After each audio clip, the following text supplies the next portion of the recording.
Okay, I see that you have joined, Miss Kimberly. Let me see. All right. Actually, I accidentally joined from Kim's. Oh. You know, that happens to me all the time. I have so many different, do you hear an echo? Yeah, I think, can you hear me still on Instagram? I had to turn the volume all the way down. Okay, yeah, I had to turn my volume down as well.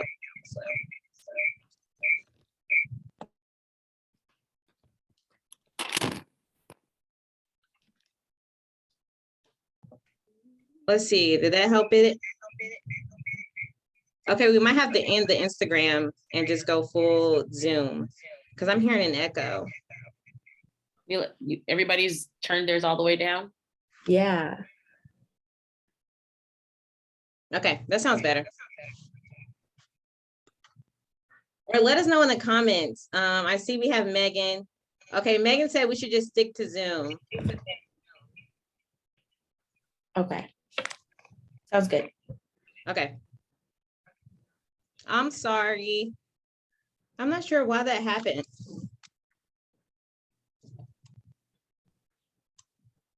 Okay. We're not going on Instagram anymore.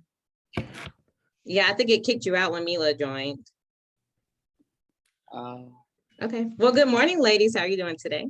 Good morning. Hi, Ms. Kimberly. I feel like it's been a while since we have been able to connect, but Mila has been keeping me updated on all of the good things that you have going on. Absolutely. It's been a crazy couple years. Has it been 2 years? I don't know. I feel like it's been a while. It feels like 2 years, but it's been one. Oh, okay.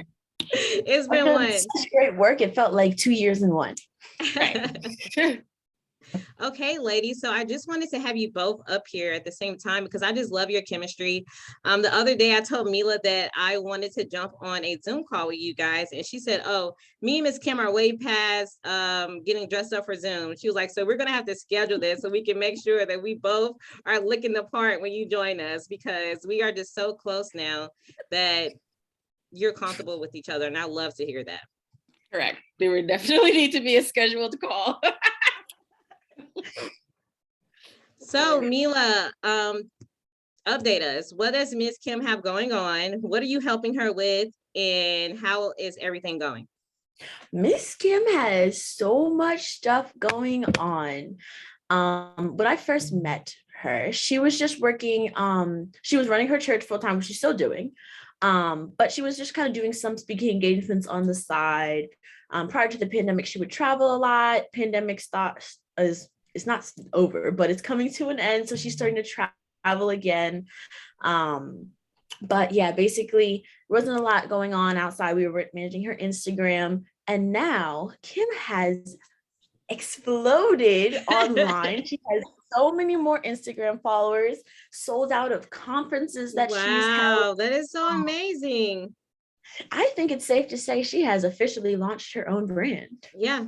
I know that was like the ultimate goal last year when we had first met with Miss Kim, and I believe it was in February or March, and that was like her ultimate goal. And I said, I know the perfect goals assistant for you. I know the perfect one for you because she is my assistant now, but I was willing to let her go so that Pastor Kimberly could have what she needed. And it was a hard transition for me. It really was. I appreciate you, Tish.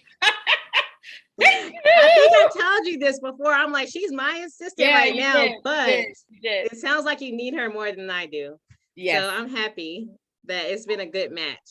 Thank you for the sacrifice. So, Miss or Pastor Kimberly, I'm sorry. Can you please tell us how does Mila help you in a day-to-day life, and what kind of tasks have you delegated to her? Oh man. Well, for starters, my calendar is thanks to Mila. Like the way that it's organized and set up is all her doing. My emails are managed by her. It used to be me responding to everybody, but now it's, this is Mila, Pastor Kim's assistant, which has been an absolute blessing. She manages all of my travel arrangements, accommodations, make sure everything is squared up as far as that goes. She's huge help with my Instagram, with my social media. The fact that it has grown, I definitely have to say, I think she's very much so responsible for the increase in engagement. She puts everything in an app called Later and makes sure that everything, is up and running at a certain time. She's checking in on when things should be posted. There's just a lot of things that I don't have to worry myself with anymore because she makes sure that those things are taken care of. And so I really, truly, truly appreciate that. And that's just a small thing. I mean, that's just off the top of my head. I mean, I really believe that, Pastor Kim, your gift is preaching. So that's what you should do. You shouldn't have to worry about the emails and the calendar appointments. You should show up and do what you do best. Absolutely. And I'm leaning more into that. It's still, sometimes I find myself, but she definitely takes it off my hands. And I think that just comes with building trust. I tell goal achievers, it may take up to like 3 months for you to fully allow a goals assistant to come in and like help you build your brand because it means so much to you. And I tell our team the same thing. I know that you want more. I know you want them to delegate more, but just give it some time. We have to build that trust and be consistent so that you guys will allow us to do more and help you more. Yeah, I remember in the early days, I could do that. Oh, I could do that. And I said, really? You can? Oh, okay. I've never had somebody do that for me before, but sure. Take it. One thing that I've learned from Mila is how important it was for you guys to build up your operations at the beginning. Because the last couple of meetings that I remember was Mila coming up with a pattern of when people reach out to you for speaking engagements, what does that process look like? So I really think that may have helped jumpstart how fast you guys grew so close and started working together so well. Correct.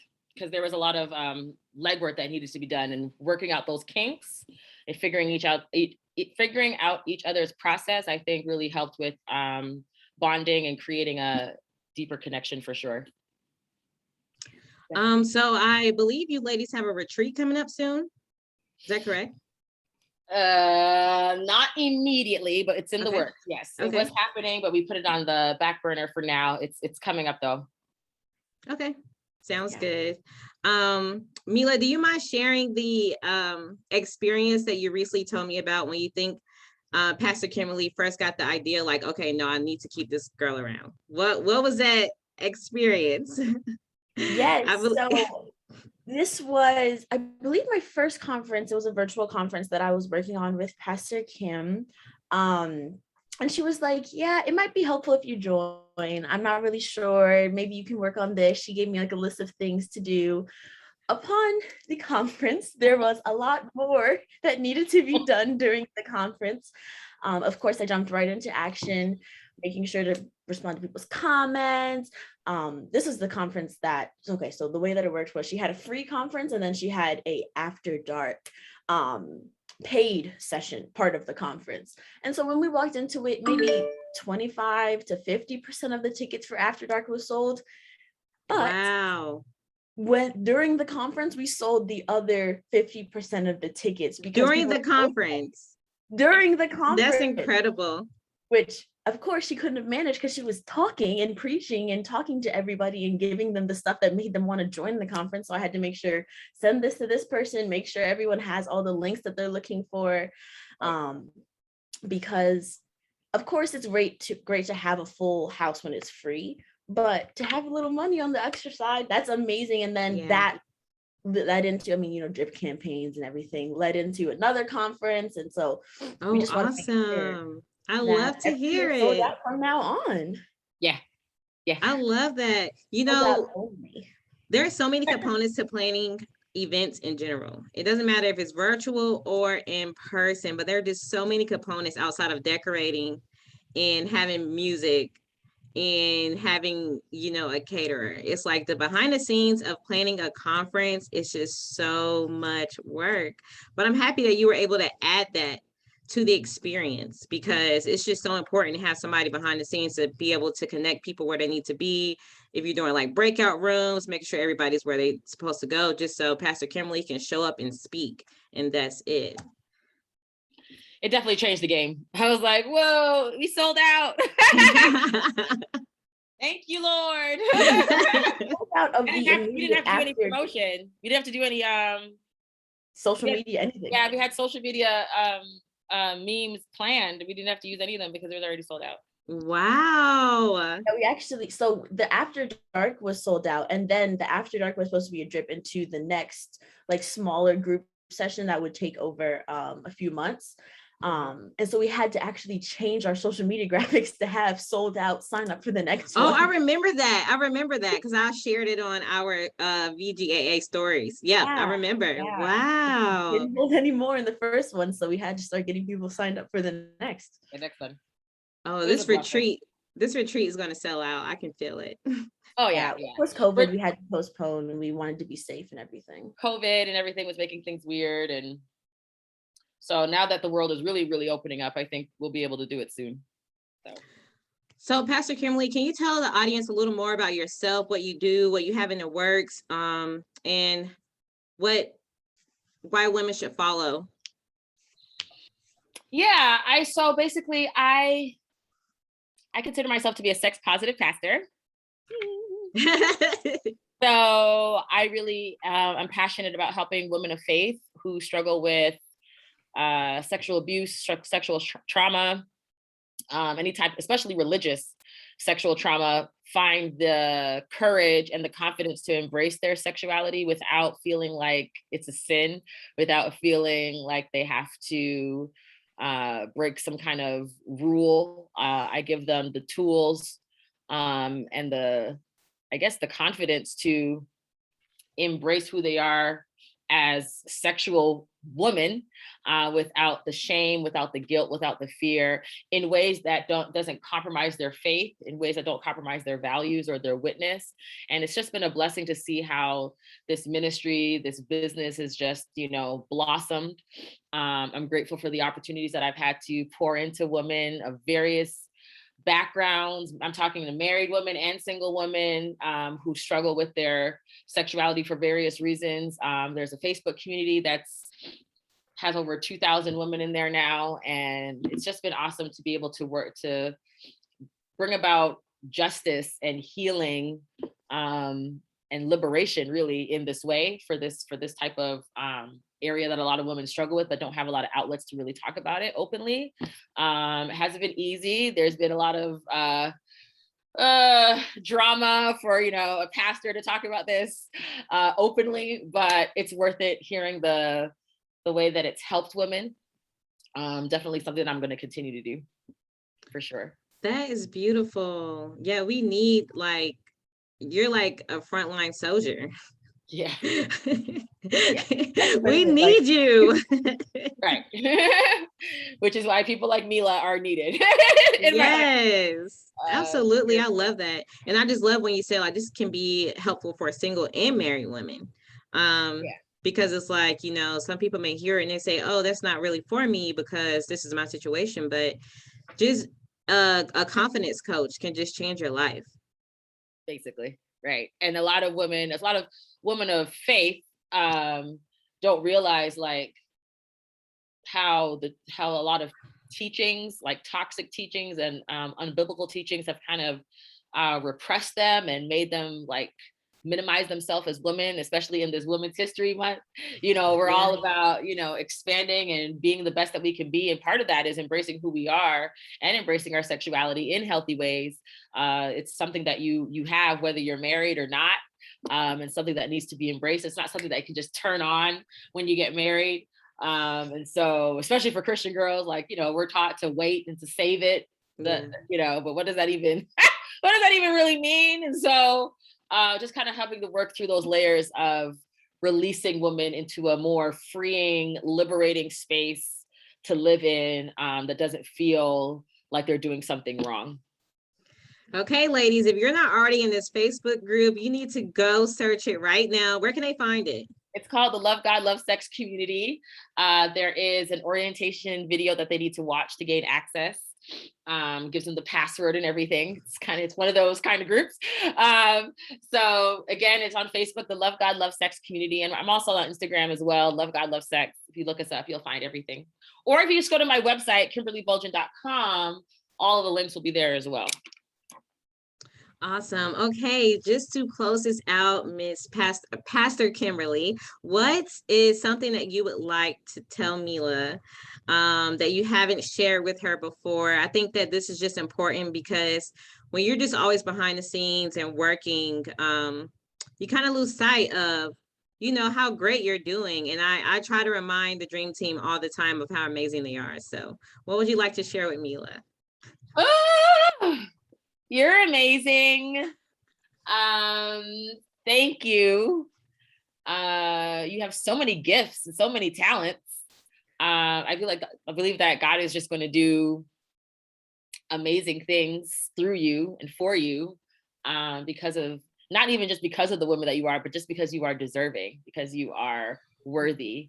And I really appreciate all that you have done for me personally. The encouragement. Yes, you're there to do all the legwork and the detail stuff, but you've been a personal encouragement to me on this journey. And so I thank you, and I'm grateful that you are my assistant. Don't cry. Not right now. You two are too much. Okay. I love it. I love it. Make a pastor survive the whole day. I got videos to record after this. Okay.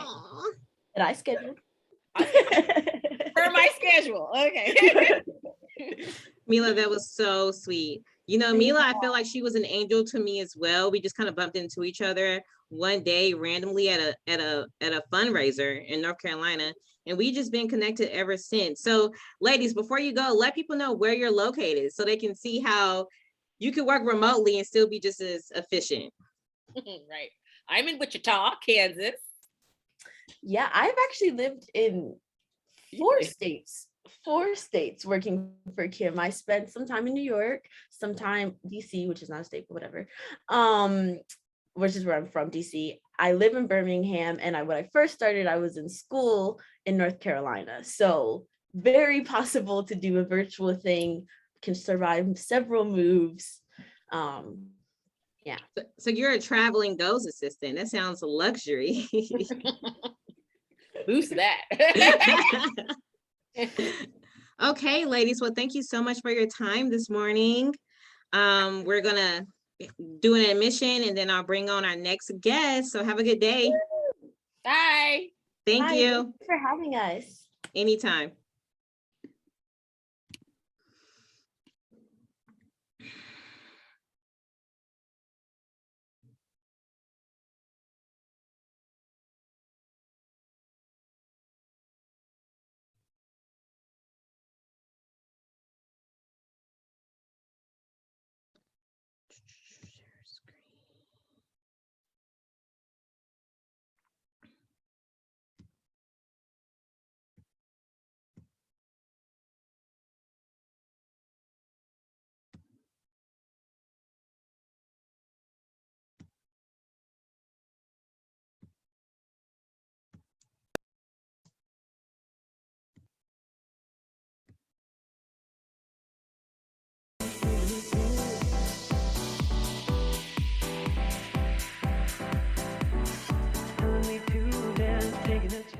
We are proud to announce our goal achiever, Taliba Bailey's, the founder and CEO of TMB Tax and Financial Services.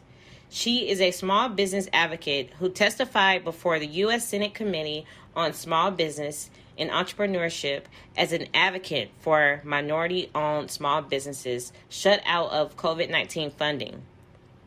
In 2021, Taliba became a graduate of the SBA Emerging Leaders. She is currently serving as a chartering member of the NAWBO Alabama chapter. Welcome to the stage, Taliba Bailey's.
Hi, friends. So I am back again. This is the VGAA second annual Goal Achiever Conference. My name is Tish McCounsell. I am the owner of Virtual Goals Assistant Agency. Next up, we have Ms. Taliba Baileys. She is from Birmingham, Alabama, and she is the owner and founder of TMB Tax and Financial Services. I believe she may be having a little difficulty getting online. I am waiting for her to join out of the waiting room. But in the meantime, I just want to talk about why Miss Taliba is so important to me. So Miss Taliba, she's just one of those people who she just knew her gift before she became a business owner. So that kind of really drawn us together because I felt the same way. When I had started VGAA, I had worked in mortgage for about 3 years. And one morning I just woke up and I saw virtual assistant surfing on the web. And when I saw it, I just knew that that was like my next calling because I just love assisting people and helping people. And so I used to tell people that I am just so passionate about what I do. While yes, I'm passionate, there are times where being an entrepreneur is not easy, and it's not easy to stay motivated, and it's not easy to always be inspired by what you do. And that's when I realized that this is my gift, my God-given talent. There's no way, no plan B. The only option there is right now is just to grow my agency to, I hope one day, just be an international agency where we have different hubs all over the country and in other countries. And so this business has been a roller coaster up and down, but I've enjoyed every single moment of it. I didn't really have like a blueprint when I first started my business, but just the inspiration led me to teach everything I needed to know about leading a team and setting up operations that work for our goal achievers and work for the dream team. And just I'm learning daily. So people are like, like, how often do you learn something new? And I'm like, every day I'm shocked and I'm impressed by our team and how much we've grown and how close we are. And so I just say lean into your God-given talent. Don't run from it. Everyone is given a gift. And so the more self-aware you are of this gift, the greater you will be in life. As you know, we are a virtual assistant agency. So right now I need to go assist my goal achiever to make sure she is doing okay and try to get her on the Zoom with us to see if I can help her with the technical difficulties she may be having. So I will be back soon.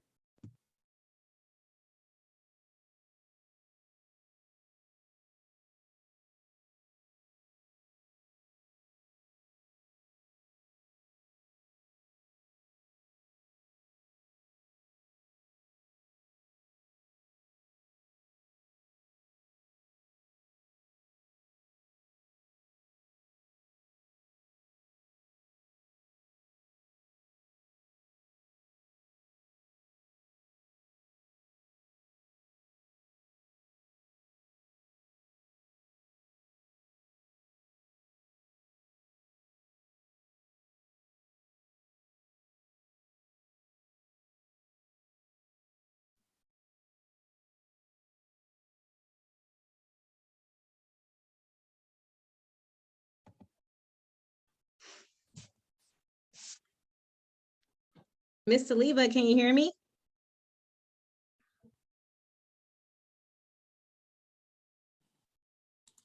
Hold on. Uh-oh, wait a minute.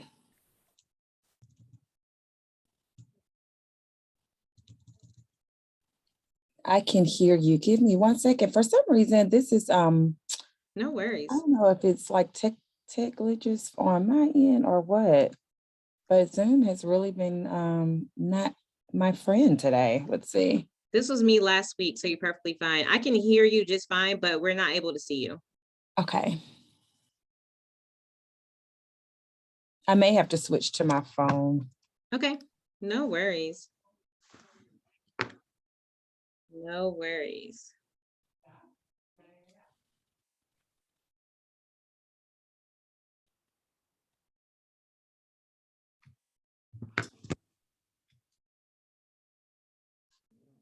Mm.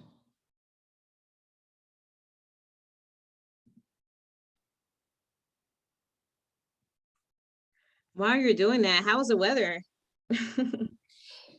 Oh my goodness, the weather is so traumatizing here. Like one day it'll be 70 degrees. Then today it's like, I think it's like 50 or 60.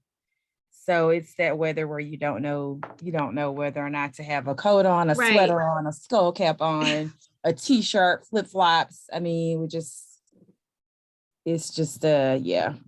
Yeah, same here. So 1 week is snowing inches, and then the next week is like in the 70s, and like right now it's snowing again. Yeah, it's definitely totally weird. And I think they're actually calling for some type of snow here, which is just like I said, I have no idea what is going on with the weather. I am going to be joining from my phone because Okay. apparently there's really like a lag on this desktop and I just don't understand it. Let's see. And I'm totally okay with this because I love seeing your face. So you'll see me in okay. So I'm gonna just hang up from Okay.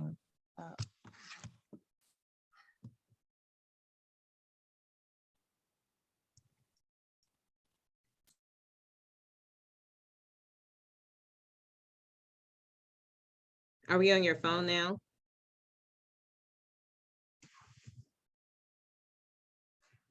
Uh-oh, now I can't hear you or see you.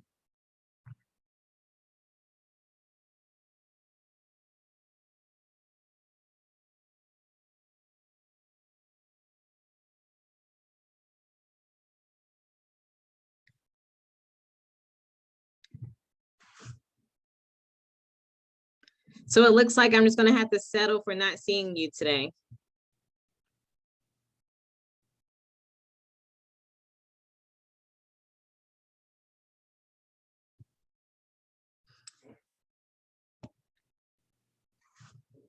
Okay, well, in the meantime, friends, oh, we have her back.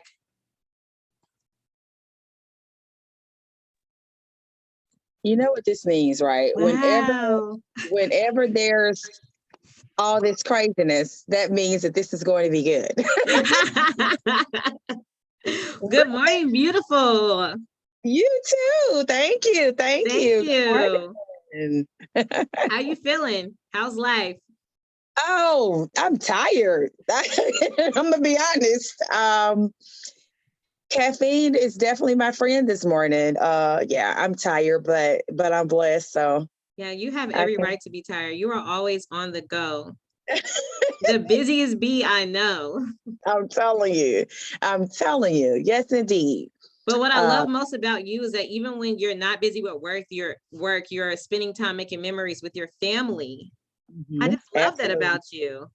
Absolutely, absolutely. That family is one of the main reasons why I moved back to Birmingham because on days like today, like being able to see my family members, cousins, my mom, my dad, sisters, or whatever. Sometimes you just need a little like boost, and so we're all very close. So having family definitely is it keeps me going. Well, I am so very much inspired by your story from your previous position to where you are now. One is because I went to school for criminal justice. So that side of you is just like very intriguing to me.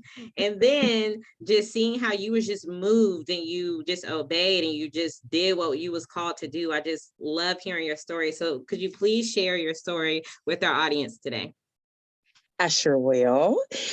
So before being 100% entrepreneur, I did work for the federal government.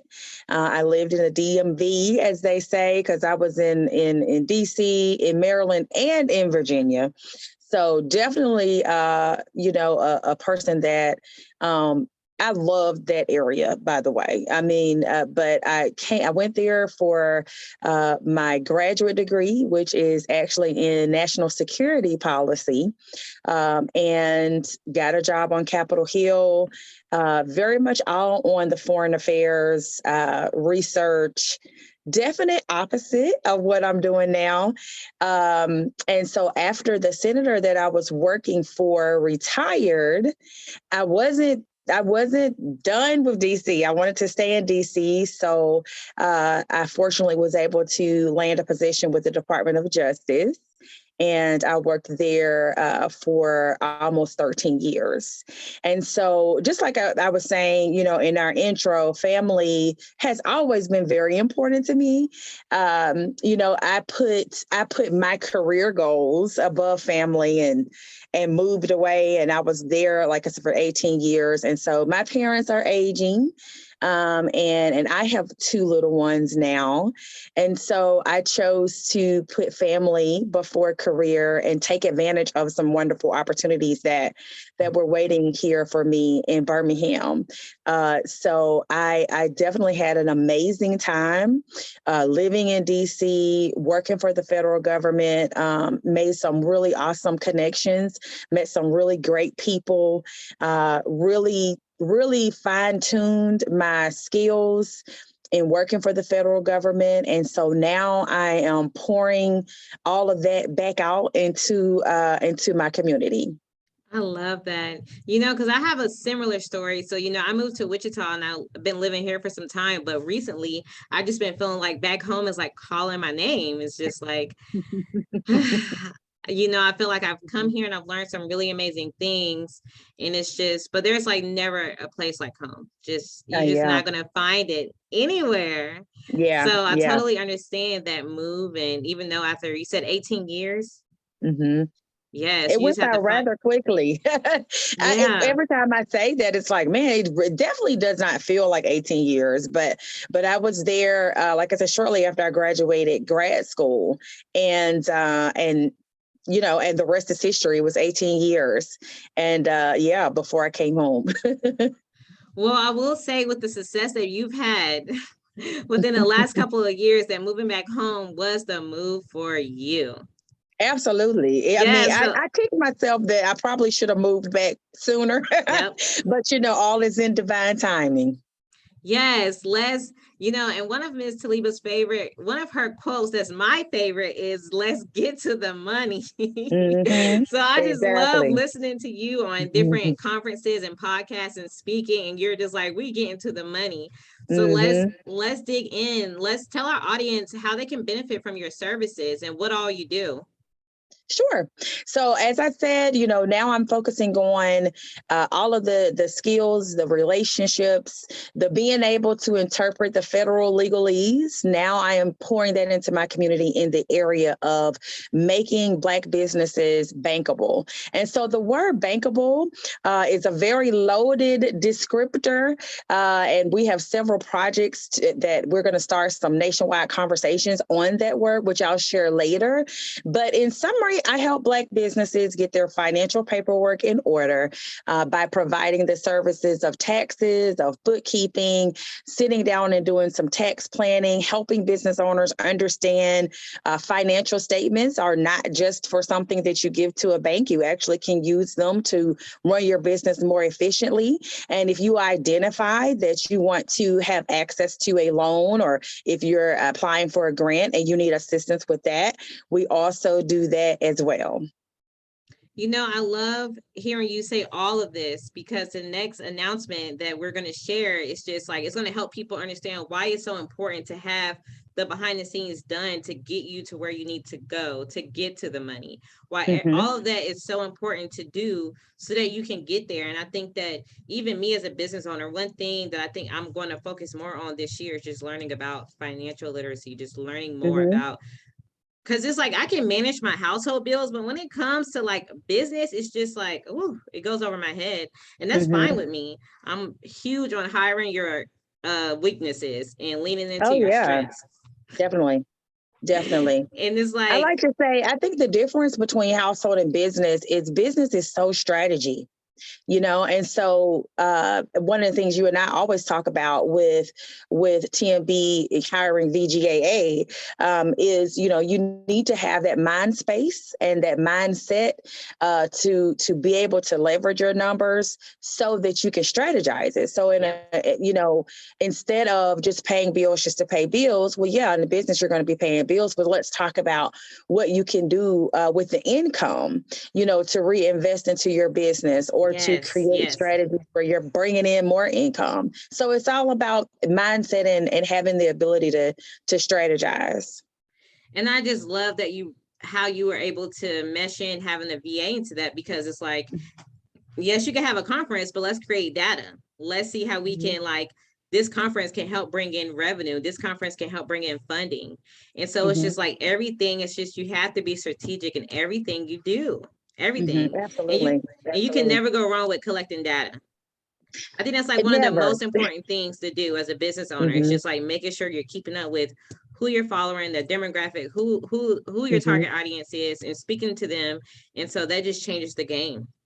Absolutely. And because it's going to be your data, you know, it's customized to match what you're doing in your business. You know, it makes it all the more powerful that you collect it and that you understand it, because it truly unlocks so many different levels to accomplishing financial goals. I will say that one thing that I just loved about you is that the goals that you're helping your clients accomplish isn't goals that I think of when I think of bookkeeping and tax services. So you're going to have to tell me the exact number, but I just love when at the end of the year, we had a meeting and you were able to tell me, you know, I was able to help women, Black owned businesses gain 8 million in funds. And in my mind, I'm like, oh, that is something that you can do too, outside of like helping with their books and helping with their taxes. It's just like, that's a whole nother benefit of just having you there, because you're doing it because you love it. So going the extra mile and going over beyond expectations is something that comes naturally when you just doing it because you love it. And what I try to make sure that all of my clients know, and just in any opportunities where I'm like this, I'm able to speak to folks, and however I'm showing up, however you find me, you know, I think it's important for business owners to seek more than just services, right? Because let's be honest, you know, the competition for tax firms this day and age is a TurboTax, is a tax act, is a whatever platform, right, that people can go in and do self-preparation, or even, you know, QuickBooks has live bookkeeping, TurboTax has live folks. In the world of automation, it is definitely a challenge for businesses like mine. And that's why when you are in this to provide more than just a service, all of it comes out in the wash, and results are made.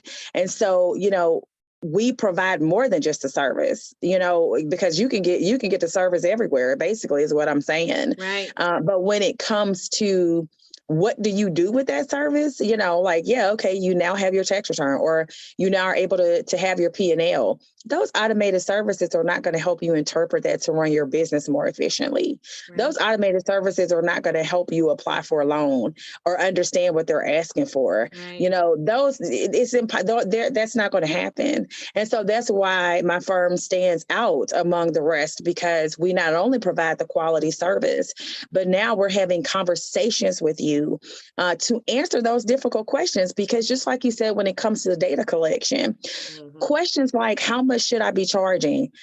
When am I ready for payroll? You know, did I file my taxes correctly? I have this huge bill. Those questions are in your numbers. Yes. Right. And so when you're collecting those numbers, when you're able to interpret those numbers, you are now leveraging the services so that you can make some real results. And that's what it's about for me. Wow, that is so beautiful. Because I can understand that as a CEO. It's like, you know, we could just show up and you submit tasks and we just do what we're asked. But I really like to take the time to see and meet with each of our goal achievers and see what are their pain points in their business and how they can effectively delegate that.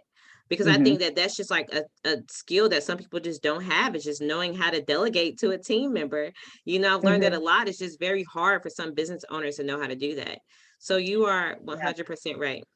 Yeah, and you and I have talked about that on numerous occasions. I'm fine with being vulnerable and sharing to the audience today why that's difficult. Like I struggled with it before hiring VGAA, and sometimes we still struggle because as CEOs, and I would say, especially if you are a visionary and an executor, and you feel like, well, I could just go in here and edit this video. You know what I mean? Like if you have a little bit of skill where you actually can do a lot, you're gonna always struggle with it because you are know how to do it. A well-rounded individual. I will say that. Like you say, oh, I did the website, I did this, I did that. I'm like, oh my goodness, Right. you know how to do everything. Yeah. And it's so funny because you can ask Stephanie. I'm like, Miss Taliba is somebody that we're going to have to constantly, hey, do you need help with anything? Do you want anything? Do you need anything? Yeah. How can I accommodate you? Yeah.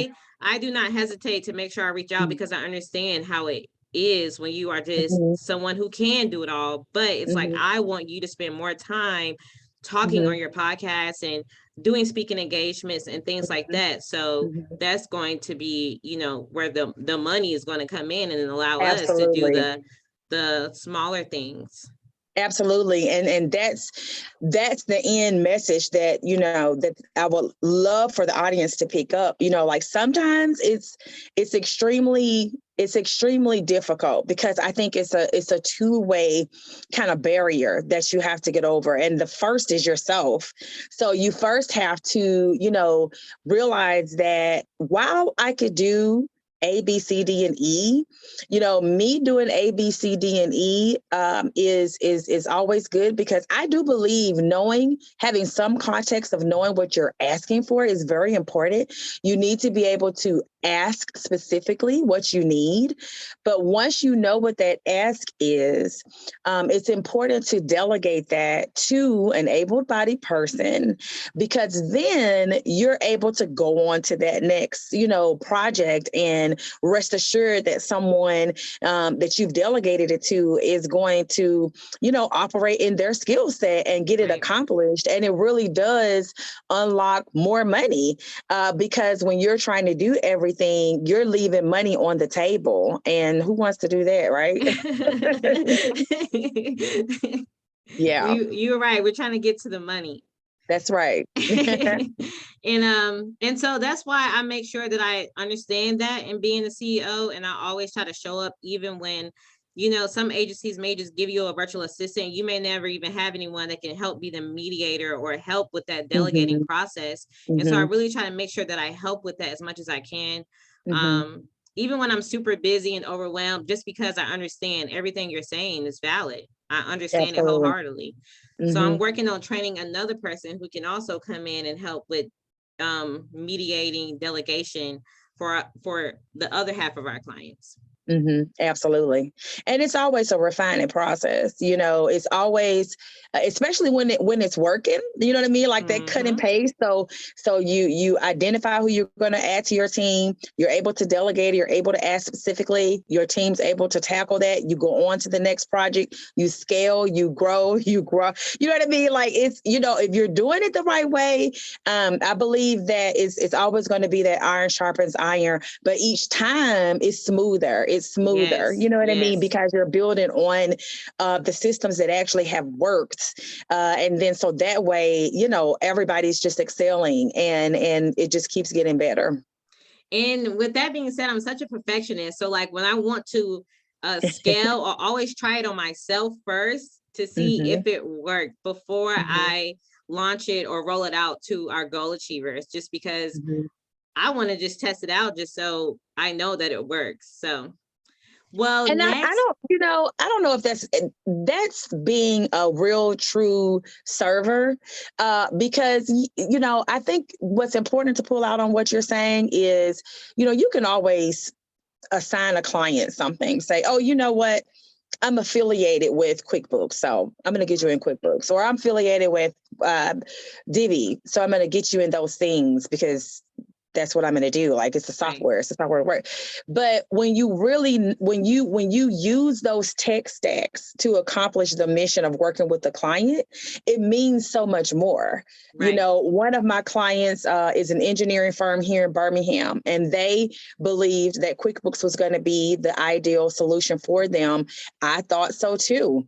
We started the data migration from one of their legacy engineering softwares, and we hit a snag. And I determined that QuickBooks wasn't it. I could have easily got their data in QuickBooks because it would have gotten them into QuickBooks. It would have satisfied probably 80% of what they needed to accomplish, which would have still had them in a better position than the legacy software they had. Right. But I knew that there was a portion of that workflow that they weren't going to get. So now we're working on a completely different software. I researched another software, and it wasn't QuickBooks. So I think what you're saying, Ty, and certainly what I do as well, and I want to make sure that our business owners understand that is, you know, it's so much out here, so many different options. It's options to everything. You want someone that's really going to, you know, have your best interest in mind and get you set up and get you into a position where you can actually flourish. Because you can, like, you know what I'm saying? You can just plop stuff. You can just randomly haphazardly do things just to be able to check stuff off of a list. But at the end of the day, it's going to come back on you. Like, especially if you're working with that client, you are going to probably get 20 questions a month. Right. You know what I'm saying? Rather than putting everything into and making sure that whatever you've gotten that client into as far as a tech stack or a service package or whatever, Right. and that they're understanding it, and maybe you'll give one question a month. You know what I mean? So Right. that's very important. Yes, I totally agree with you. So soon, like right now, we're collaborating with another company, Core Access, Okay. and I want to test it out before I roll it out to our goal achievers. But I think you guys are going to love it. I just have to test it Okay. out because whenever I roll it out, I want to be able to answer your questions. I want to be able Mhm. to know what to avoid, you know, what Yeah. is going to be too difficult. So we're on the Yeah. same page. Yes, absolutely. Tell us a little more about your podcast and how we can find it and the things that we will learn from listening to your podcast.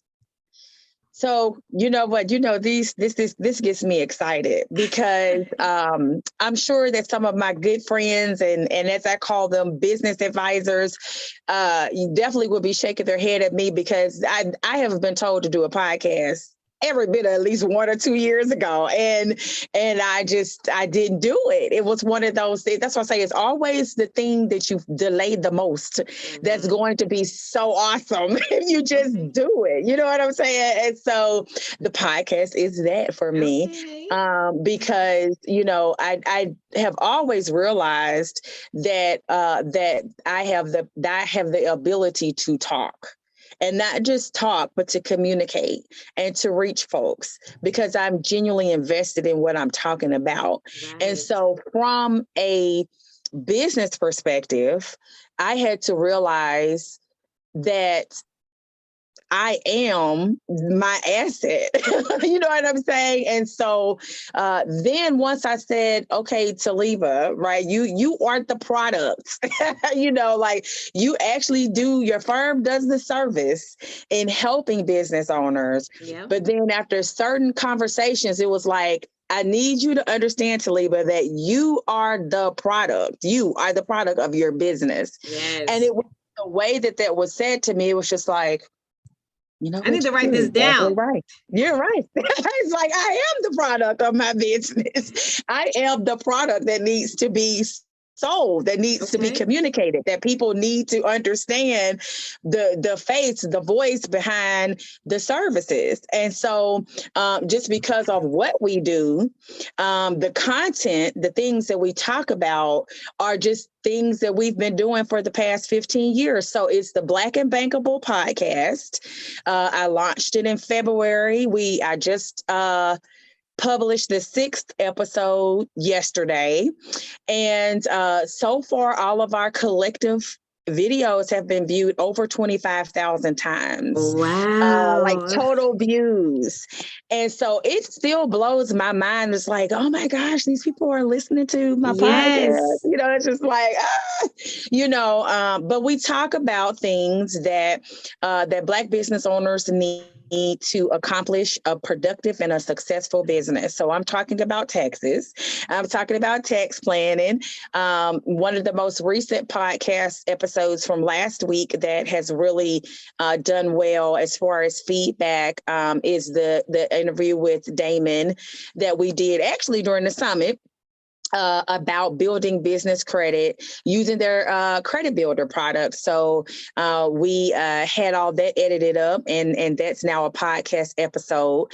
And so we're everywhere. So it's on YouTube. If you search Black and Bankable podcast, you'll find it there. We're also on Apple and Spotify and Google Podcasts. OMG, I love it. I'm just like, if you are a business owner, period, I'm pretty sure just listening, you're going to learn something in every episode, because I definitely have.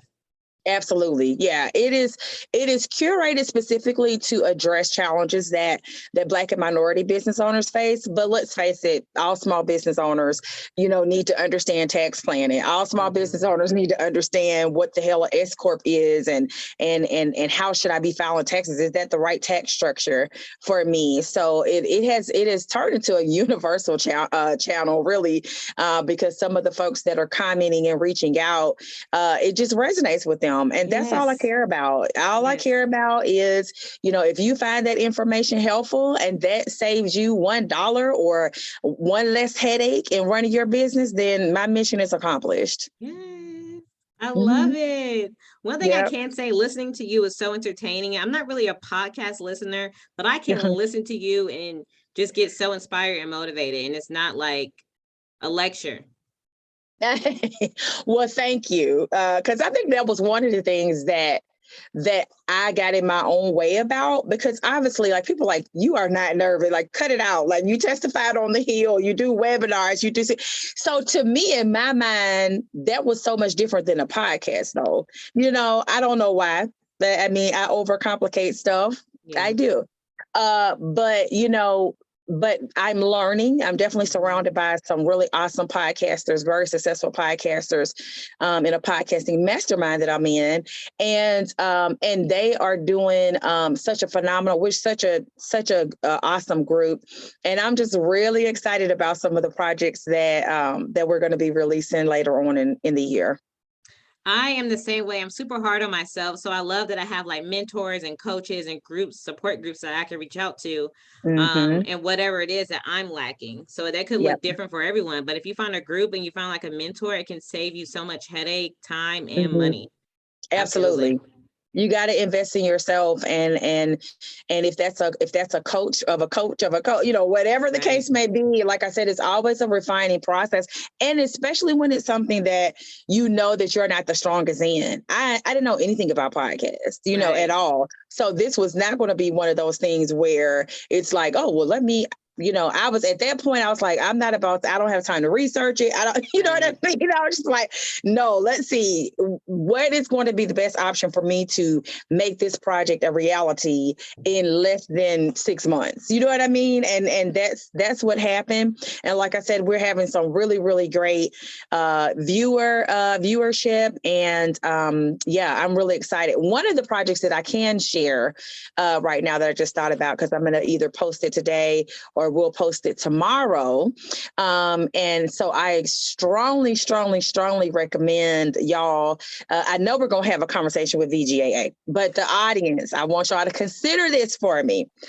So we are going to start having some conversations about what it means to be a Black business owner in the world of financial challenges. Like, I want you to come on my show and tell me what the word bankable means to you, to tell me like what financial challenges you've experienced in your business and how you overcame them, or if you're still trying to overcome them. If you want to come on there and ask me questions that you feel comfortable, obviously, to ask as it relates to your business. But I really want to create a conversation. So we're going to be doing. I hesitate to call it a series just because I believe we're going to get so much traction that it's really going to just be a part of the show permanently. But we are going to be sharing a call to action, inviting folks on the show. We're going to have current clients. It's open to anyone who wants to come on there and just talk about what it means to be, a Black entrepreneur, and what it means to be a minority entrepreneur, a woman-owned business, and talk about the financials of that. And again, just share your story. So of course that also, gets your business exposure. Right. Because I'm not greedy at all. You know what I'm saying? And so it's, creating that worldwide conversation about entrepreneurship and about that word bankable. I can't think of another platform that's doing this and doing what you're doing and giving people the opportunity that you're about to give to them. This is amazing. Yeah, so I'm super excited about it. That's actually one of the projects Stephanie's working on that I finally tasked over to her to start working on. But I'm going to make it public. It probably will be public either later on this evening or on tomorrow. So people will be able to go to either of the social media outlets that we're on, IG, Twitter, LinkedIn, Facebook, and be able to sign up if you want to come on and have this conversation with me. Wow, you are so incredible. Tell the audience where they can find you, how to keep up with you. Sure. Thank you, by the way. It's been fun. I really appreciated coming on and getting to talk to you, because you're really doing some great work. Let me tell you that. And to be a Black woman-owned agency like that is just, in the virtual assistant world, you know what I mean? It definitely was something that I just had to support, had to join, had to do all of that, because, that is important. So I would say the easiest way is going to, and I could put the link under the under the video, but that's going to be TMB Tax. So TM as in magazine, B as in basketball, and the word tax.info/work with me. All right. So if you get that link, it's going to take you to everything that I do. So you don't have to have 1,000 different ways. Just type in tmbtax.info/work with me. And that's going to give you all of the things, all of the ways that we work with business owners. Well, one last thing I would love to say about Miss Taliba is that she, every time I talk to her, I just see a new vision for her. And I can't wait to see her traveling, doing speaking engagements, webinars out, overseas throughout the country. So she is definitely a name you do not want to forget, because you're going to see her all over the world, and she's going to have her assistant right next to her. So I'm so happy for you, and I'm so proud of you. And I may talk to you, every other month, but every time I do, you have something better and bigger that you're working on, and you just inspire me so much. Oh, thank you so much, Ty. I appreciate it. And I appreciate the work that VGAA is doing for my business. Definitely, if you're on the fence about choosing a virtual assistant agency, even if you have an in-person, because I eventually will have it in person in the office as well. But, the value that VGAA adds to my business is definitely well worth the partnerships, and all of that. So certainly consider, Ty and her group of dynamic folks, because they really, it's when I talk about that service, like there's so much more than a service. So it's definitely been a great investment. Thank you. Thank you so much. Mm-hmm. All righty. I'll look forward to seeing your announcement later today or tomorrow. Yes. Thank you. Let me get to it. All righty. Have a good day. All right. Thank you again. Thank you. Bye. Bye.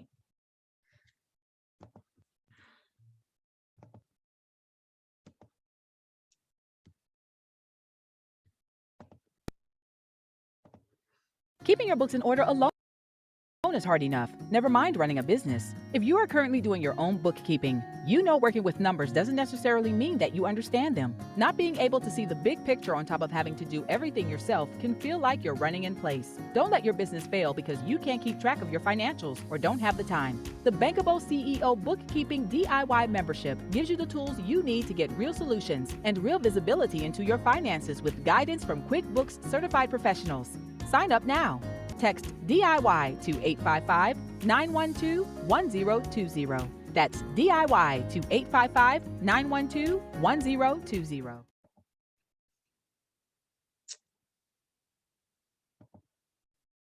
Hello. Hello. Hi. Good morning, beautiful. Good morning. How are you? Good. Oh, Hi, Megan. Hello. OMG, I love your new office. oh, thank you, thank you, thank you. Slowly but surely coming along. Well, hi, friends. If you're just tuning in, you are watching VGAA's second annual Goal Achiever Conference. I am the owner, Tajma Council. We are bringing in a co-host to step in and interview one of our Goal Achievers, Miss Jordan Walker. So Megan, I'm sure you guys are familiar with Megan. She does all of our branding, website, social media, and everything else that you can see, whether it's like marketing material that you've seen out publicly. Megan has created all of it for us. So sweet. Well, I will let you ladies enjoy your conversation and I'll be back. I'm so excited for this. Me too. Right. How are you today? I'm good. It's Friday, so you can't complain. It's always a good day, even a better day when we get to connect with VGAA and with you. I'm so Yes. excited to finally I guess I wouldn't say this is face to face, but we're almost on the opposite side of the country. So this is as good as it gets. Yeah.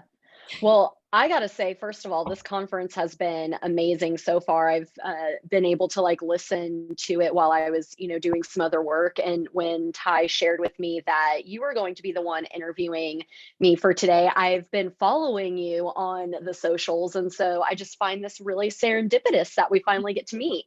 I love it. And Ty, I think it was probably 2 weeks ago, she reached out and she said, I love that you and Jordan are able to connect and you get to support each other. And I think that's probably one of my favorite things about Ty is she's so good at connecting people and just building Yes. these relationships. Like she is a superwoman. I mean, she came to me and asked me for something that I wasn't even offering as a service within my business. She just saw it in me before I saw it myself. She needed a website revamp and I've known her for 10 years now, but we went to NC State together for a little bit. She moved away to Kansas and I just knew that there was more to our relationship and full circle. Here she came into my life, asked for a website revamp. And honestly, Ty has just blessed me and my business. And it's so exciting to see all the women that she brings along. Yes. It's amazing. I love getting to watch what you guys do. So when she asked me to interview you, I'm like, absolutely. We speak the same language and I'm going to get into that. First, I want to know more about you. Tell me who Jordan is. What are some things you enjoy, your hobbies, your passions? Yeah, well, just to kind of piggyback off of what you were saying, just to keep on our, Thai love fest for a second, of course. We can't get enough.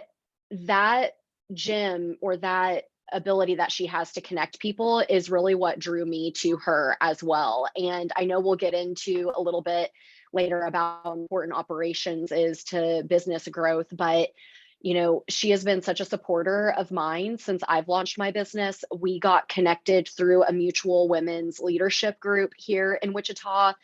And that was one of the, her ability to connect people together, but also connect the dots for business owners who, when you're in that entrepreneurial space, your brain is going 90 miles, a minute, and that you have all of these different things that you have to cover. And it was just such a blessing for me to, just kind of approach her, data dump everything that was in my head of things that I knew I needed to work on.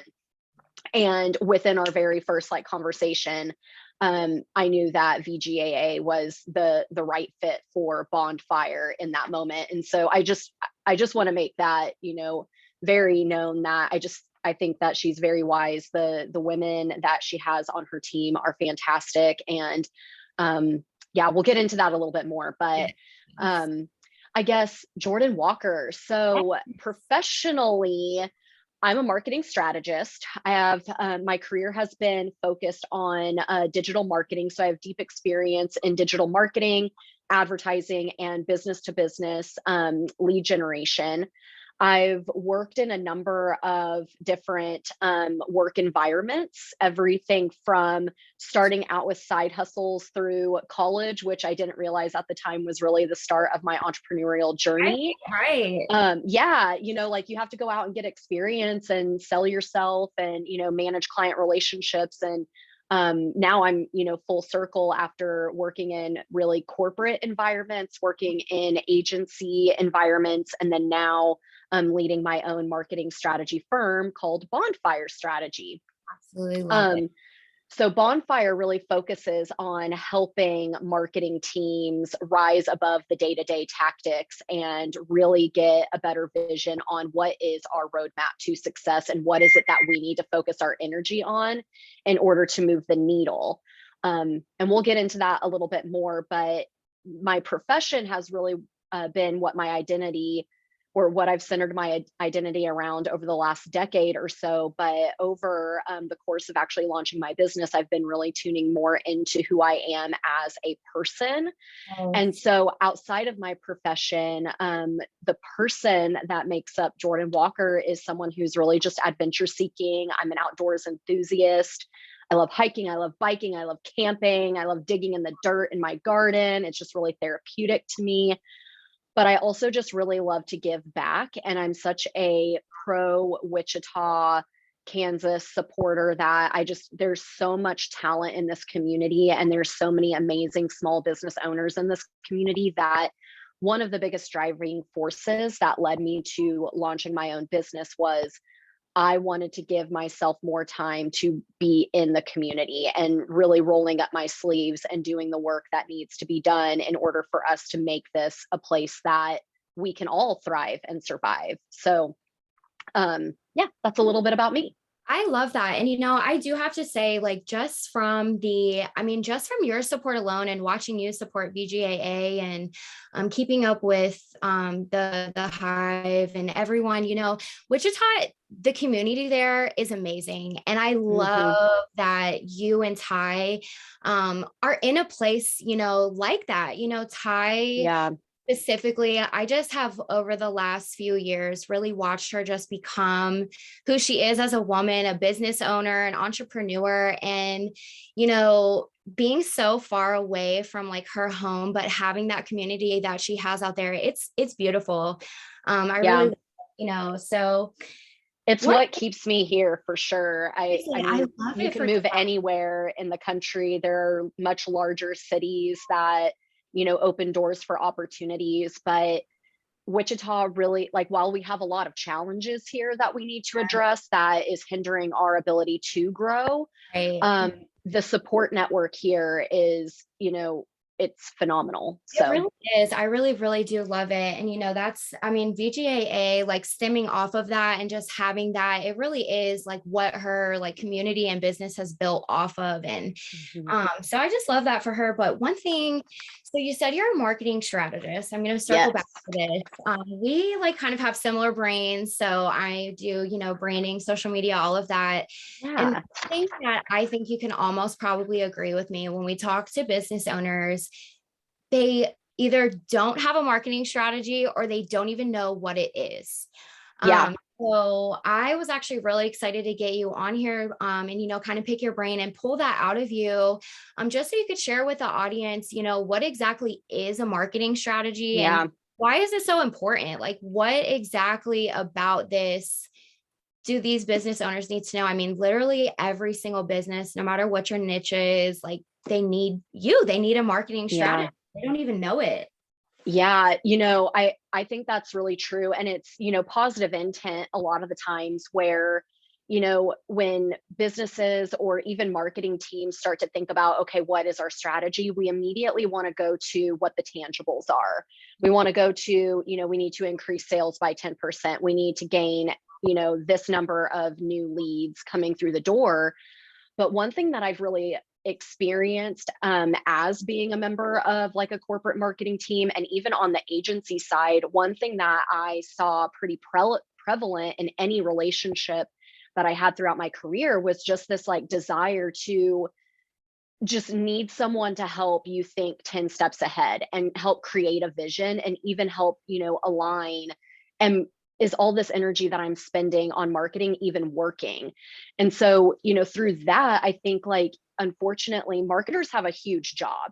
As you know, like it's not easy to manage social media. It's not easy, you know, to just put a website together. Like you have to have a strategy behind it. And that strategy is actually the customer experience.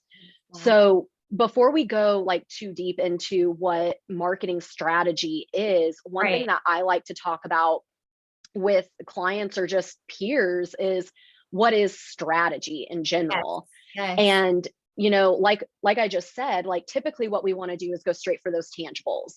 But what happens when we're focusing purely on those tangibles, and you know, those kind of goals are not a problem to have. Like it's great that we have, you know, expectations to increase sales or increase leads or, you know, those sorts of things. But what ends up happening when we're purely focusing on those goals that we're trying to meet is that we immediately hop to the tactics. Okay, well, we need to do all this social media. Okay, we need to do these emails. We need to do this. We need to do that, event planning. And that's where sales and marketing tend to come in, is we're just ready to hit the ground running and, you know, almost kind of throw spaghetti at a wall to see what sticks, you know? What also ends up happening when we're purely focused on those tangibles is we kind of forget about the customer. We kind of forget about the fact that none of those goals, or our business doesn't even matter. Our business is not even successful if we're not solving a problem for enough people. And if we're not providing the kind of experience that they're looking for.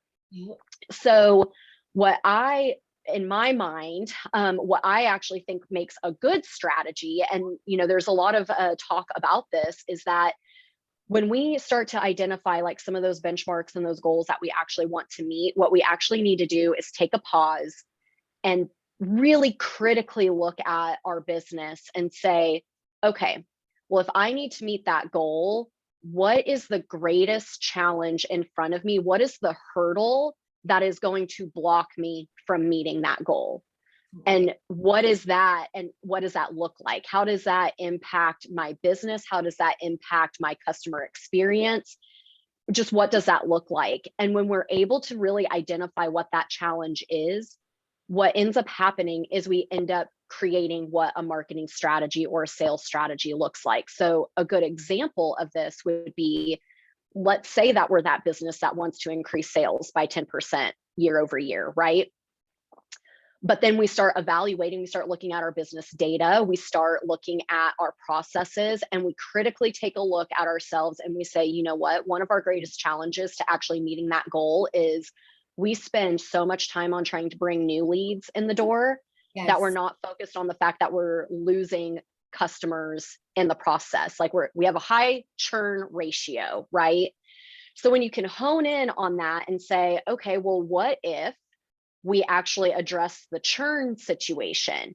Because nurturing your customers and upselling them and keeping them longer, could solve your 10% or help you meet your 10% goal within itself, because you're not having to work to get new people. You already have people that know you and are trusting of you. You create happier clients that are with you longer term. Happier clients are great referrals. So when you start to address that problem and say, we're going to nurture our clients, we're going to ask them why they're considering leaving. We're going to ask them what we're not meeting expectations on. We're going to ask them what kind of experience they're expecting from us. And when we can solve those issues through sales and marketing, then we'll be able to meet our goals. But because they're going to go out and be happy clients and talk about us and brag about us behind our backs, they're going to help us fill up our funnel too. So not only are we going to meet our goals, but now we're going to exceed another goal that maybe we didn't even have to begin with. So a really long answer to your question is, Answer a that. marketing strategy is really just a marketing program that is implemented to address a business's greatest challenge. And that program is made up of the tactics and the messaging that helps guide our customers through their decision-making journey. And that is really the ethos of Bonfire strategy. We exist to help businesses optimize their marketing through data-driven insights and customer-focused planning. If the customer is not at the forefront of our planning, and if we're not using data to verify whether we're moving the needle, then we're not up to speed with how the world operates today. Right. You said it perfectly. I think, like you said, like just to reiterate, a lot of business owners get lost in the sauce when it comes to strategy. They forget, they get so wrapped up in these numbers, the KPIs, the deliverables, like the quantitative measurements that they can, kind of see and feel, but they're forgetting their consumer doesn't care about that. They're not seeing. They could care less if you're making $1 a year or $100,000 a year. They don't see those things. They see, like you said, that qualitative measurement that you're nurturing the right relations. And I, that's like one thing, circling it back to VGAA, and I sat here, and before I prepared for this, I'm like, she is a strategist expert, and everything, like you just said, that a business owner does is strategy, like in one way or another, depending on if it's that qualitative or quantitative measurement. And for you, I thought VGAA is a part of Bonfire strategy. It for sure is. To assess her own business strategy. And like you just said, you sat there and you thought, like, where am I not scaling where I need to scale? And what is the factor that can enhance that deliverable in my operations?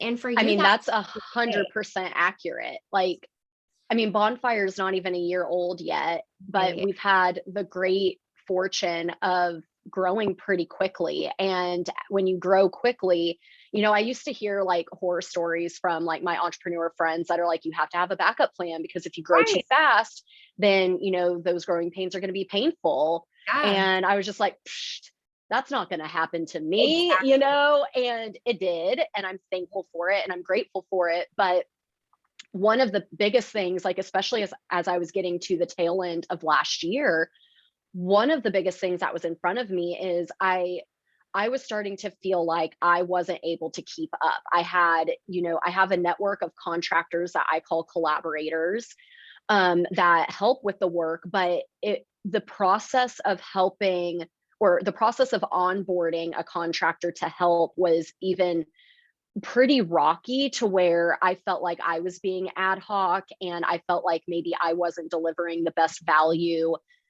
to them as the collaborator, in turn for them to be able to provide the value that would, get back to my clients. And so when I was like really taking a look at what the pipeline looked like for this year, when I was taking a look at, just that recognition of like, okay, it's the first year, like, of course you're going to be working a lot of nights and weekends. Of course you're going to be, living in the business. But I've worked in enough leadership roles prior to launching my business that I also know it's not sustainable.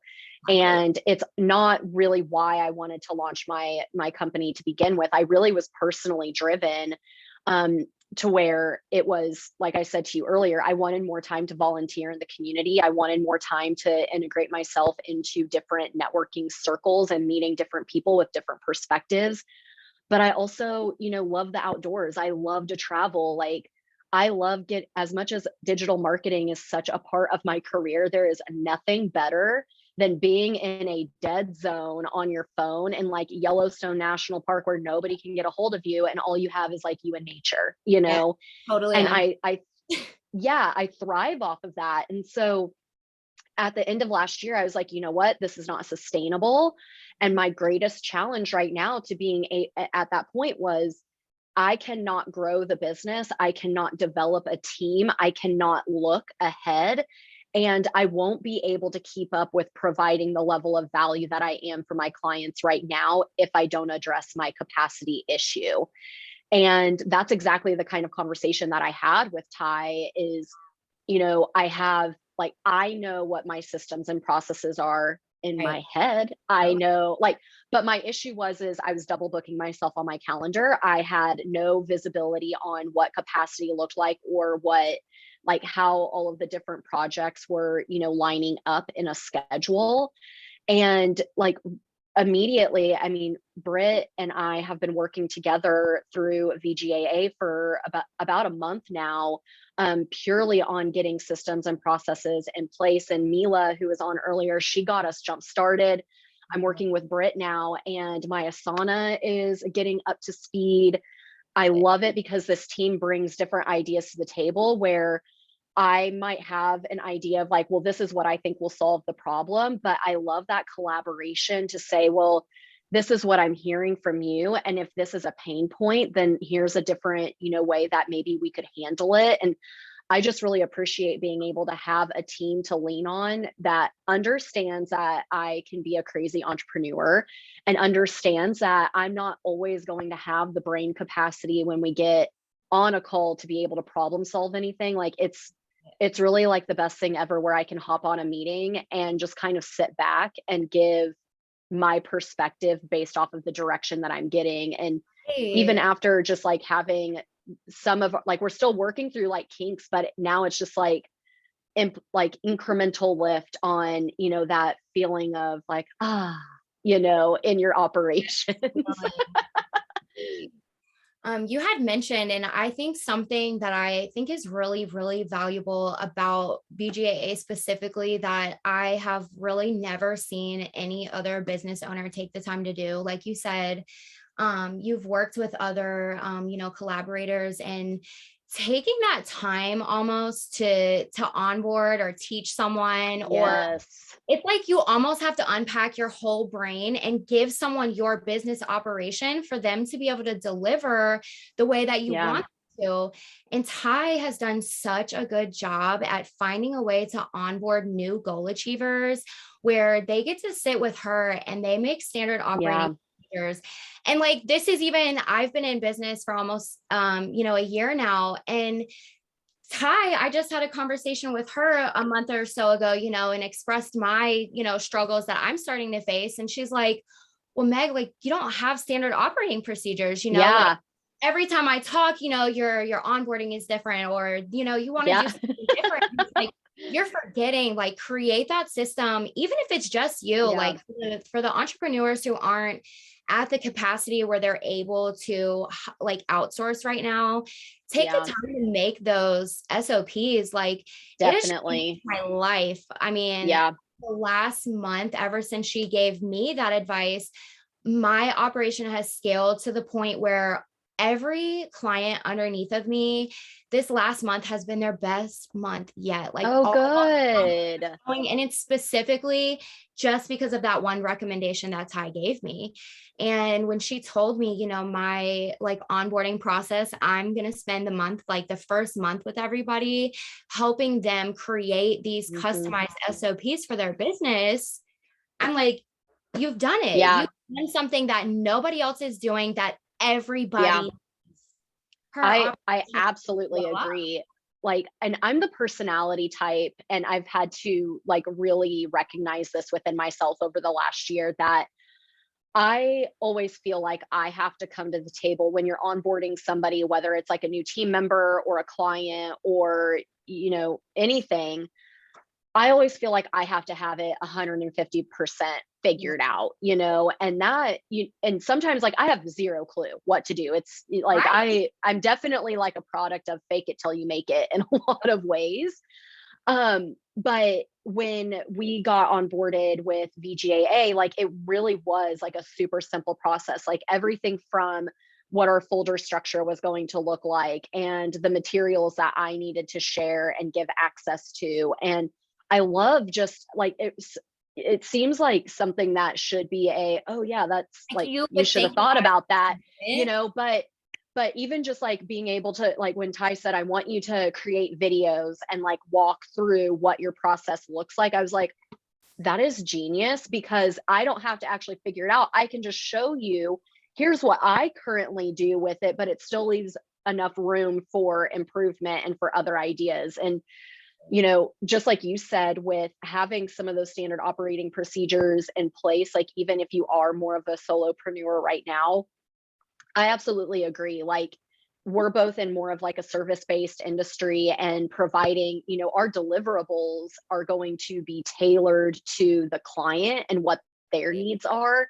But that doesn't mean that our onboarding has to be any different. And so some of the like things that I've learned from my previous career that I implemented almost immediately when I was like in my slow, like ramping up phase, this time last year, was implementing checklists for things like, with a lot of my clients, I do a lot of marketing analysis. And so that means that we need to have access into a lot of their different marketing channels, email, social, website, analytics, all of that kind of stuff.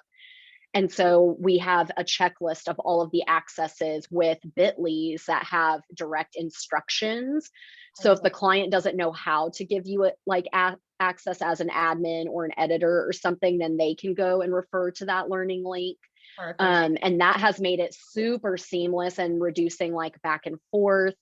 Having something as simple as like a proposal template and a timeline template.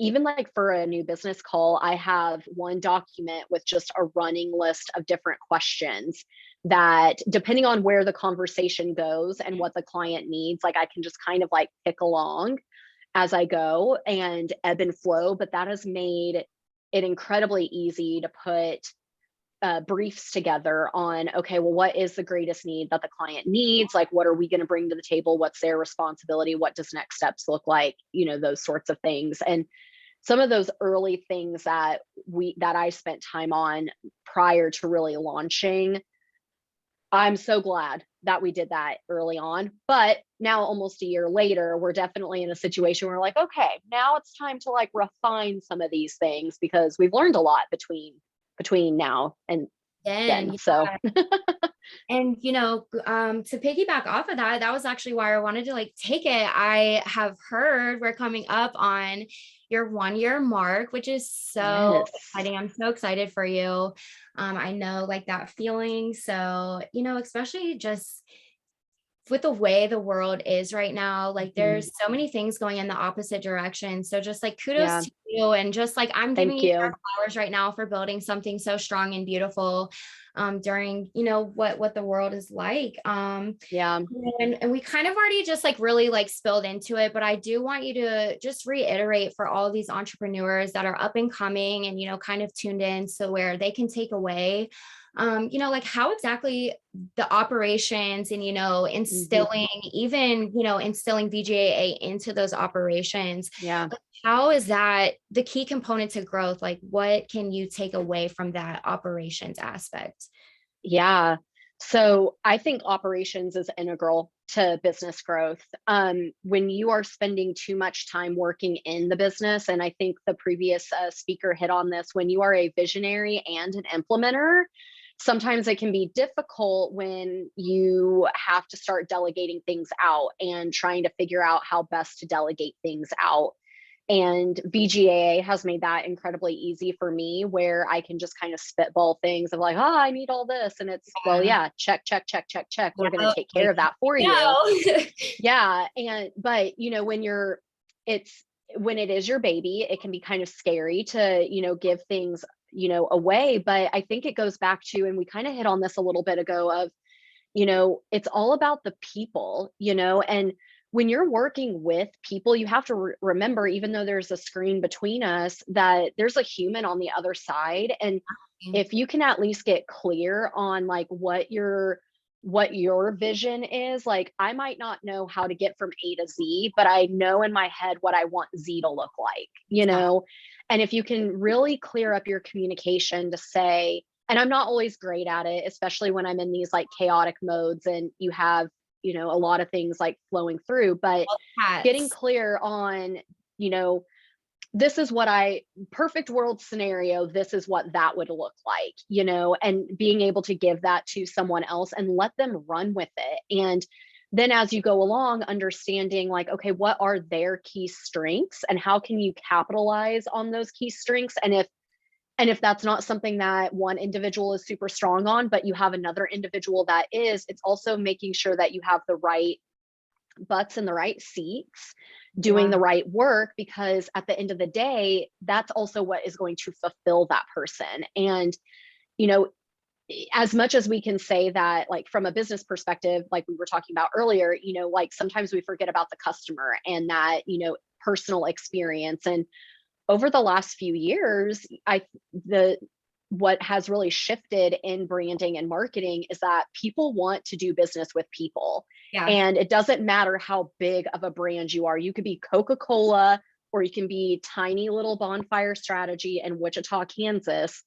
People want to do business with people. And so showing your brand personality as a persona and just being real with people and being authentic and genuine, that is what's going to make companies more successful. And it's not just about gaining new clients, it's also about making sure that you have the right people in your court to make sure that everybody is building off of the success. And all of that goes back to having a solid foundation within your operations and having not just those standard operating procedures, but understanding what your business's why is. And you know, a lot of us are working in a more remote based culture, especially with a lot of, you know, freelancers and self-employed individuals really coming into the market, which I love, because in a lot of cases, that's a result of in-house teams or agencies not fulfilling those individuals' needs. That's one of the key reasons why I made a leap. And I didn't really realize it, but I was definitely a part of the Great Resignation, and ended up building a pathway for myself based off of the things that I'm super passionate about. Especially in a world of like marketing and branding, you get placed in a position where you're supposed to be something to absolutely everyone. And that is impossible. You can know enough to delegate, to lead, to strategize, but you cannot be an expert at absolutely every little thing. And so within that operations mode, and this is where Bonfire will be going next, is really identifying what players do we need, Right. and what do those different individuals need in order to feel fulfilled. And that's something that VGAA is helping me with. And I think that's great, because we'll be collaborating with one of my other collaborators, Gray Rodriguez, who is part-time with Bonfire. And you know, we'll all come together and talk about, okay, Gray, what is it that you really want to do? Like, what is your dream role with Bonfire, and how can we make that successful for you? And then the things that, you know, maybe like suck the joy out of the day, can we find someone that actually like finds joy on that? Of course we can. There's something for everyone out there, but that does not mean that you have to be something to everyone out there. The way you said that, I really, really do. That was perfectly, you know, said. I think like even myself, I've had to kind of like scale back and say I can't be like accessible to everybody. You know, I even started myself out like unniched, and I just said, you know, I can help anybody. Everybody has social media, but then I started realizing like even in my own this type of branding, and like I have to narrow down and hone in so that I can reach the type of people I really want to reach, and they're really getting the best out of me, instead of me just saying, you know, I'm here for everybody, because they're not going to get the best out of you. And I think that shifts between entrepreneurship and agency / corporation. And I think Miss Saliba hit on it perfectly. Like she said, she's like, you are your brand. I'm my brand. Ty is VGAA's brand. She is TMB. Like you are your brand, and, you know, brands sell. And it really, I'm a brand strategist. That's my go-to area of expertise.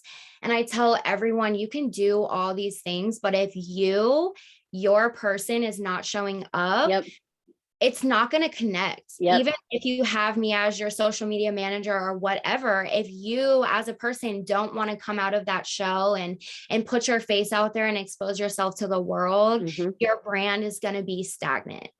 Yeah, which is another perfect reason. I mean, that's another reason why I engage VGAA. Like I have zero problem getting in front of a bunch of people and talking. Like public speaking is not a challenge for me.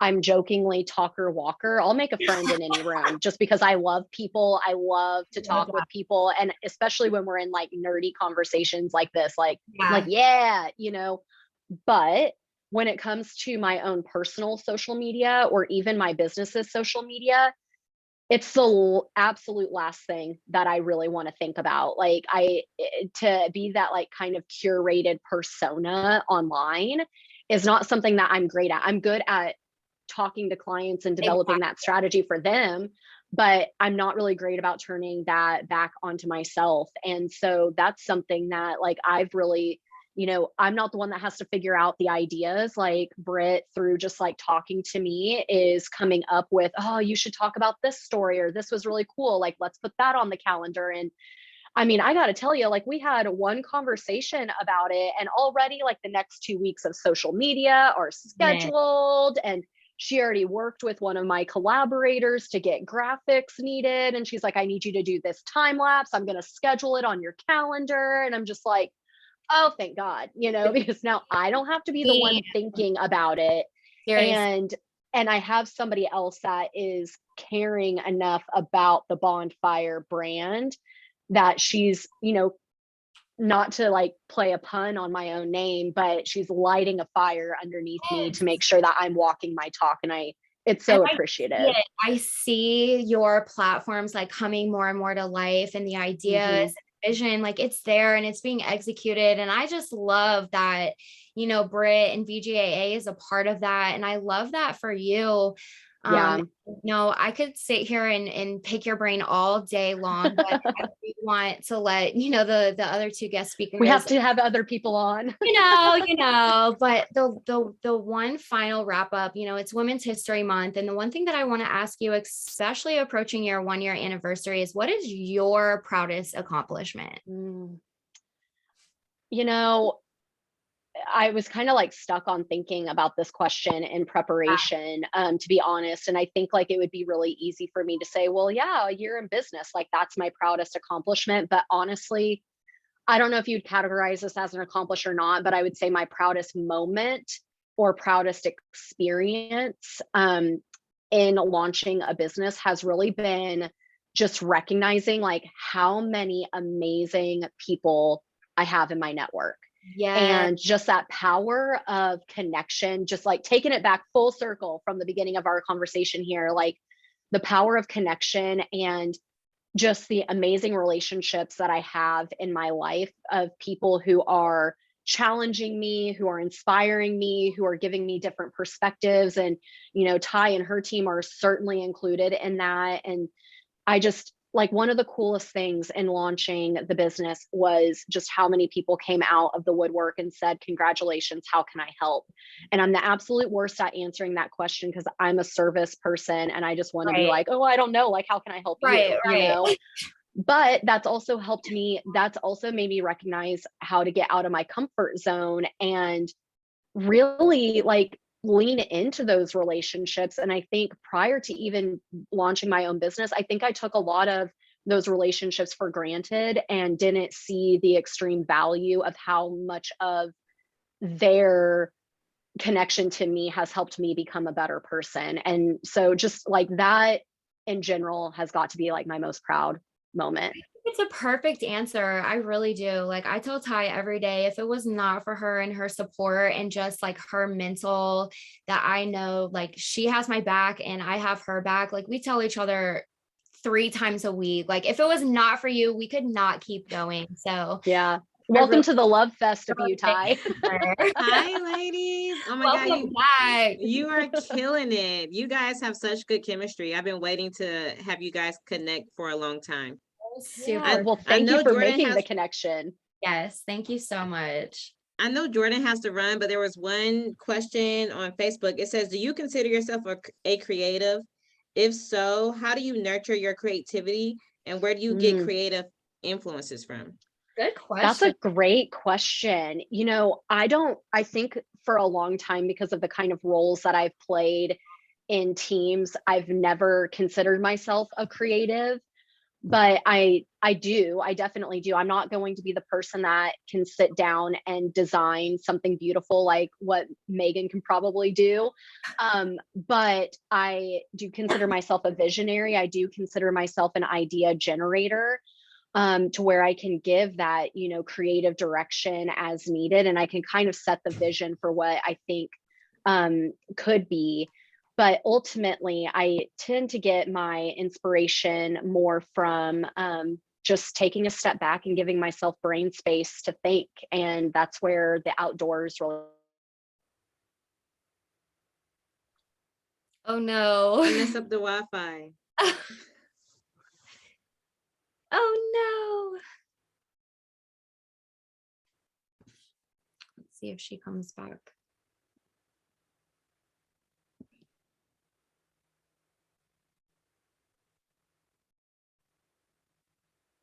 I don't know. I can see and hear you. Can you see and hear me? Yep, I can Oh, see and hear you. okay. She must have hopped off. Okay, well, Megan, thank you so much for coming in and giving me a break. I really appreciate it. Of course. I'm so glad. Thank you for the opportunity. It was so much fun. And I'm going to log off, but I'm still tuning in for the rest. So I can't wait to hear what you have up next. Well, thank you for always being there and supporting me within the last 2 years. Everybody knows the way I feel about Megan. It's just like, you are one thing that I cannot live without. You are, I mean, I've told you, you're the reason that I'm in the business that I'm in. Like you brought me to life, like you pushed me, and it's what you do. And I cannot like talk about you enough to other people so that they just see that they need you. They do. Like seriously. I mean, you have really tremendously helped me, and people think like I'm doing the damn thing, but it's really Ty that, you, and then, my relationship, like with my partner, like the two of you, it's like my left and my right shoulder. And without that, the branding district wouldn't be here. So, Hey, it's your gift. It's your gift. Gifts. I absolutely adore you. I hope that you have so much fun on the rest, and I can't wait to listen. Oh, thank you, Megan. All right. I'll talk to you later. Okay. All righty. All righty. Well, thank you, friends, for staying with us. I know it's been a long 2 hours, but I hope that you've learned a lot. If you're just now tuning in, this is VGAA's second annual Goal Achiever Conference. And so the main goal for this conference is just to highlight our goal achievers and everything they have going on, giving them a platform to gain brand awareness while also celebrating our yearly anniversary. One thing I loved about what Jordan and Megan touched on was operations. And, we have 4 core values. Our core values is being consistent, being resourceful, having effective communication, and understanding our Goal Achievers brand. And so Jordan kind of touched on all 4 of that components, which made me realize that I have been able to train a team that fully understands my brand and the mission that we have for our Goal Achievers, which is just showing up, being consistent, gaining their trust, being resourceful, which is, in my opinion, service beyond expectation, and making sure that we have effective communication. Is kind of hard when everyone's virtual. So I always say, like, ask as many questions as you have and make sure you get clarity for every assignment. And most importantly, we just want to make sure that we understand our Goal Achievers brand. So our next Goal Achiever is Miss Priska Barnes. She is the founder and CEO of Storytime Village. Recently, she put together an amazing award show, the Shine Awards, where she honored very inspirational women throughout Kansas. And so it's truly an honor to have Miss Priska here with us as a Goal Achiever, and her taking time out of her busy schedule to join our conference today. So I'm so excited to have her with us. Hi, beautiful. Hello. Hi. How are you doing today?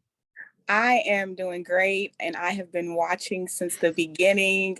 This is amazing. So congratulations to VGAA and congratulations to you. Amazing conference. Thank you so much. Your text messages have been so motivating because honestly, to everybody watching, I have stage fright. And so, I love doing this for our Goal Achievers, but it's really something that does, it's just not one of the things that, I usually jump to do, but I have to get out of my comfort zone, just like I push you guys to get out of your comfort Yes. zone and do different things. Well, you look the part and you've done amazing. So Thank congratulations. you. I think this is our first Zoom call since your Shine Awards. And I just want to tell you, oh my goodness, it was so phenomenal. I mean, everyone was so happy. The vibe was right. We All had the fun. women felt so special. Yes. Well, I mean, that's one of my passions, looking back on my own life and the village of women who really poured into me. I love celebrating and supporting phenomenal women. And it may be the reason why I kind of gravitated to you and VGAA. I was like, this woman is out here doing the thing.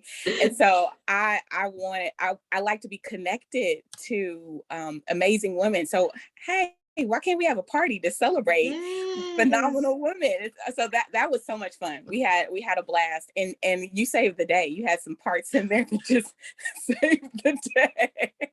I felt like I was back in my element. It's been a while, but I really love show days.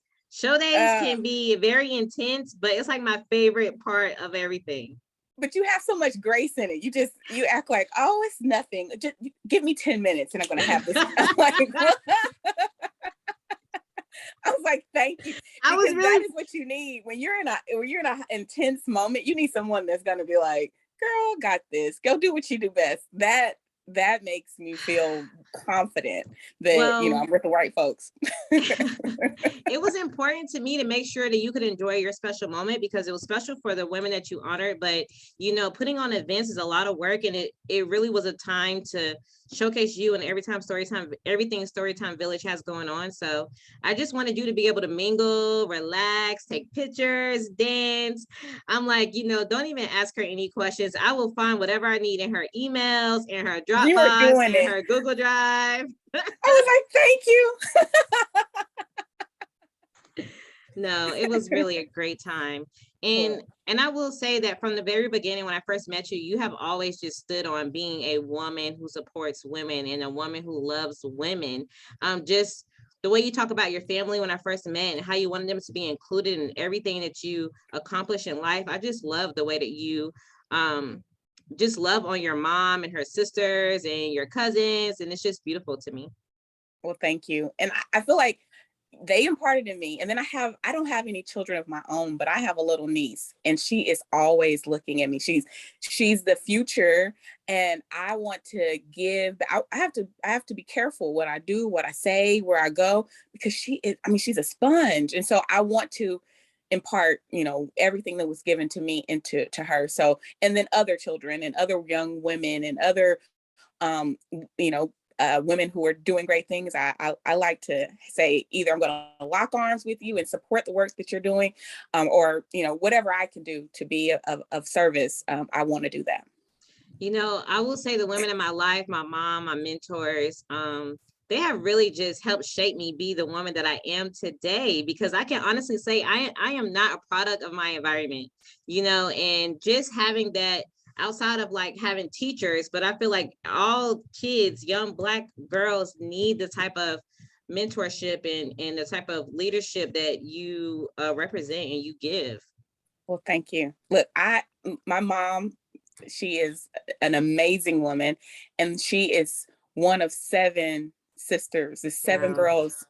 And so I have these rock star aunts and then I have these amazing women in the community that just poured into me, all my life. And so it is that whole notion of to whom much is given, much is required. Right. If I've been given all of this, if I've been, poured into in such a way, how dare I not do that for others? So that's the way I live. Tell us a little bit about Storytime Village. Sure. So I founded Storytime Village 13 years ago. The mission of the organization is to inspire a lifelong love of reading for underserved Kansas children from birth to age 8.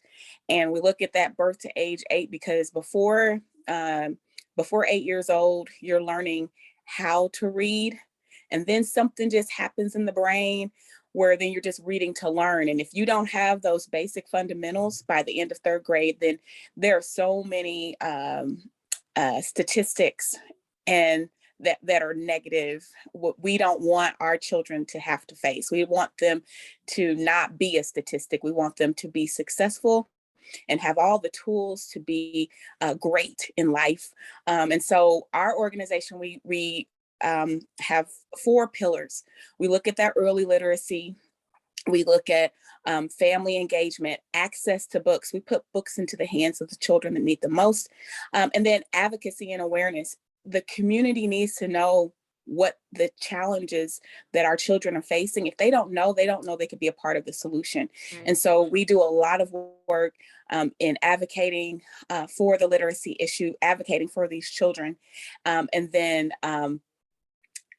just making sure that that awareness, that we're getting the word out. So that happens in fun events like the Shine Awards. It happens through our literacy conference and festival. It happens in our programs, all around. We try to make sure that we follow those 4 key pillars so that we can support the children that need us. I would say, I believe I fell in love with Storytime Village when you had a festival. I believe you taught children how to illustrate and become an author. Okay, so that is the LEAP program. So LEAP stands for Literacy, Entrepreneurship, and the Arts Project, and that is a summer camp, and we call it a boot camp because it's an intensive 4 weeks for these 3rd through 5th grade students. And they come in and they learn all that they need to learn about writing, reading. Like we infuse a lot of reading enrichment into the program, sharing them with them all sorts of books that they can be inspired by. But they end that camp with a book that they have written and illustrated. And then we celebrate by hosting this community-wide book signing. And these young people become published authors. And so they leave this camp, this intensive, and they are so proud about it because they know that not only are they going to do a project that, the community can celebrate, but then they get resources because they keep the money when they sell these books, then that money goes right back into their pockets. And so they have a benefit for the work that they're doing. And so I think that is one of the components that kind of motivates them a little bit, is that on the other end of this, your work is going to be recognized and not just celebrated with a hand clap, but celebrated with resources. I love that you're just creating small little entrepreneurs because when I attended one of the festivals, there was not a table that I could walk past without being persuaded to purchase a book. Those kids are great salesmen. I purchased like maybe 10 books, 15 books, I can't remember, but I just could not turn them down because they knew what the book was about. They knew why it was important. They knew why their peers should also be reading these books. They were just so educated and informed. It was beautiful. Well, thank you. And I'm proud of our, I guess we call them our different classes of, and now alumni. We have alumni that have gone through the program, and it has even inspired us to expand the program beyond the elementary level and into middle school and beyond. We started an adult version of that called the Children's Book Institute. And that will be developed and framed a little bit more. We did, the pandemic kind of put a little damper on the work that we were doing with that, but we will continue that work. And you'll see adults that are doing the same thing in a even greater fashion. But you'll really see that as we open up our new literacy center, which we are really excited about. This place will be a place for resources. It'll be a place for educators to come and gain tools. It'll be a place for the community to learn and even have fun with literacy. So we are really excited about that. Stay tuned for more Yes. information. Look, I see you We dropping haven't gems. rolled I'm it all like, out yet, but it's coming. it's an honor this is the first time I've heard of this. So I'm like, oh, this is good information. It's I'm coming. excited. It's coming. Okay, Miss Priska, I know that people really do associate you with literacy, but what more is it to Priska Barnes? Who is Priska Barnes? And Who is just Priska tell us. Barnes? So first and foremost, I'm a believer. So I am passionate about my faith, and I believe that is why I am doing the work that I'm doing, why I'm able to move forward and continue on despite obstacles and barriers. I believe my faith is necessary. And so that is a strong passion of mine. We've already talked about me being this lover and supporter Yes. and celebrator of women. That's another great passion. I love to celebrate life. And so that is, I guess that is really broad. Go ahead. I have something to say. I can honestly say, anytime I'm with you, you get me up dancing. We're playing music. Like, just every time I've been with you, it has been a celebration. I can honestly attest to that. Like, it really has been. You just love being in the moment and celebrating that. Well, I just believe that, first of all, we're all here for a purpose. But life is a vapor. Life is not long. And so why not celebrate every day? Every day we should be enjoying life. I try not to dwell in, negative spaces too long. Yeah, I'm human. So I'm going to be sad. I'm going to be frustrated. I'm going to be angry, all of those things. But for the most part, I'm going to try to have a smile on my face. I'm going to try to enjoy life. And so that is, what I want to, I want people to see me. I want that to be an example for others, to celebrate life in every way. And so while the pandemic kind of put a damper, I love to travel. I love to go and see and experience all of the things that God has made, the beauty that's out there, the people, the culture, the food. My trainer probably hates that, but I'm a foodie. I love to eat. So I love to enjoy and taste different things. I love beautiful things. So I love to make things beautiful. If you see, like, I like to see it come to life, like even an event, like I want these colors, I want this. I love all of that. And my attire and my home, all of those things are important because it's part of the celebration of life. It's just celebrating all aspects. So that's another piece of me. What else? Oh goodness. Oh, I know what I forgot. Ooh. I have a hunger for learning. Like Ooh. and not just for myself. So I'm currently in a doctoral program right now. We just started our comp, so pray for me. But I have a hunger for learning, and it's I want to gain and soak up as much information, not just so I can just die with all this information that Priska has hoarded, but it's so that I can help others, so that I can move the needle, so that I can change things, so I can educate others. I want to continue to gain knowledge. So whether that's through literature, whether that's through participating, like even today, like going through this conference, gaining tools. I was like, oh, and learning. I'm writing notes. I have a hunger for learning, and so that is, I guess, Priska, a little bit of Priska in a nutshell. A little bit, because I have so many things she has not named, but that's okay. We're going to get to that later. But I just love to show people that there's more to you, because I feel like when you are a CEO or a founder of a nonprofit, sometimes what that nonprofit stands for follows you, but it's just like so much more to your brand. And so I'm much the literacy person. That's what. You sound so much cooler than just a literacy person. Well, thanks. So let's talk about your new book, People, Pride, and Promise. Yeah. Well, So okay. Go ahead. no, go ahead. Well, so 2018 was the 60th anniversary of the Dockham sit-in. I was serving as the youth advisor for the historic Wichita Youth Council, Wichita NAACP Youth Council. And I was aware that the young people that were a part of that program did not know about the Dockham sit-in. The Dockham sit-in is America's first student-led lunch counter sit-in. And America really attributes sit-ins to the South. They really look at the civil rights movement as something that happened in the South and really not in the Midwest.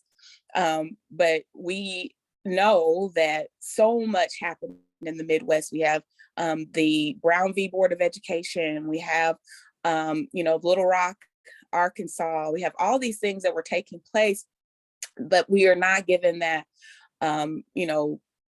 credit for being the catalyst or pivotal parts of the civil rights movement. And so the Dockham sit-in gave a pattern or a path to later sit-ins that took place in the nation. And I wanted these young people to really know. And I really thought about it, what is the best way to approach this education? And so through the support of Humanities Kansas, I created a project with Storytime Village, and it was a documentary that bridged the gap between younger generations and older generations. It was a traveling exhibition that traveled throughout the state of Kansas to libraries. And then the third component was this children's book. And the goal is that we would put these books in the hands of elementary age students, so that if you get them young and you educate them at that early age, that we'll have this army of young people that are equipped with the information. And this story that went untold for so many years will no longer be untold. And so I worked with one of Wichita's premier a muralist artist, Priscilla Brown, and we created People, Pride, and Promise, and published it during the pandemic. It took some time. So 2018, we did the documentary and all that. We were going to do the children's book, but it took some time to complete this book. And so 2020 is when it was published. And really excited about what we've been able to do. We've been able to put the books in the hands of elementary students and tell the story. And from that, I've been traveling on the Speakers Bureau for Humanities Kansas all throughout the state into these rural communities, places that I never heard of. But I've been either driving to these towns or going remotely and sharing the story. And then now having this book, it helps to bring new life. There's only one image of the Dockham sit-in, which, in the civil rights movement, imagery moved the whole movement forward. And we only have one grainy image left from this Dockham sit-in. So this book brings new life. It creates a vivid picture. It brings color. The book goes from black and white and it starts to add colors throughout until you get to a full color experience at the end of the story. And that is important, that and it's a message that we can bring new life to the story. We can bring the color to this grainy black and white image in this untold story. We can do that. And so I've been taking it upon myself to travel and do this work and stand on the shoulders of these Dockham sit-in participants that are, some are still here with us, and I'm grateful for that. And so excited about this project. And that it's going national. Yes, because absolutely. of VGAA. Well, that's what I was going to dig into next. The fact that you were able to bring awareness to this sit-in, that was my favorite part about the whole book, is because I'm from North Carolina, and I've always learned that it originated in Greensboro, North Carolina. Greensboro. Mm-hmm. So to hear the truth, which I think that we don't have often, is because people, haven't documented it and haven't made it to where it's like something that we can just look up and find out for ourselves. I just love that you are bringing history back to us in general, because I just think that if my grandma could have would have had the same mindset of documenting a lot of the things that she went through, then I would be a little more aware of where I come from and the things that my ancestors had to deal with to get to where we are now. So I love that you're doing that. That's awesome. Well, I'm excited. My virtual goals assistant, Stephanie, is out here doing amazing work all over this nation, calling folks from DC, Denver. I mean, she's setting me up all over the nation.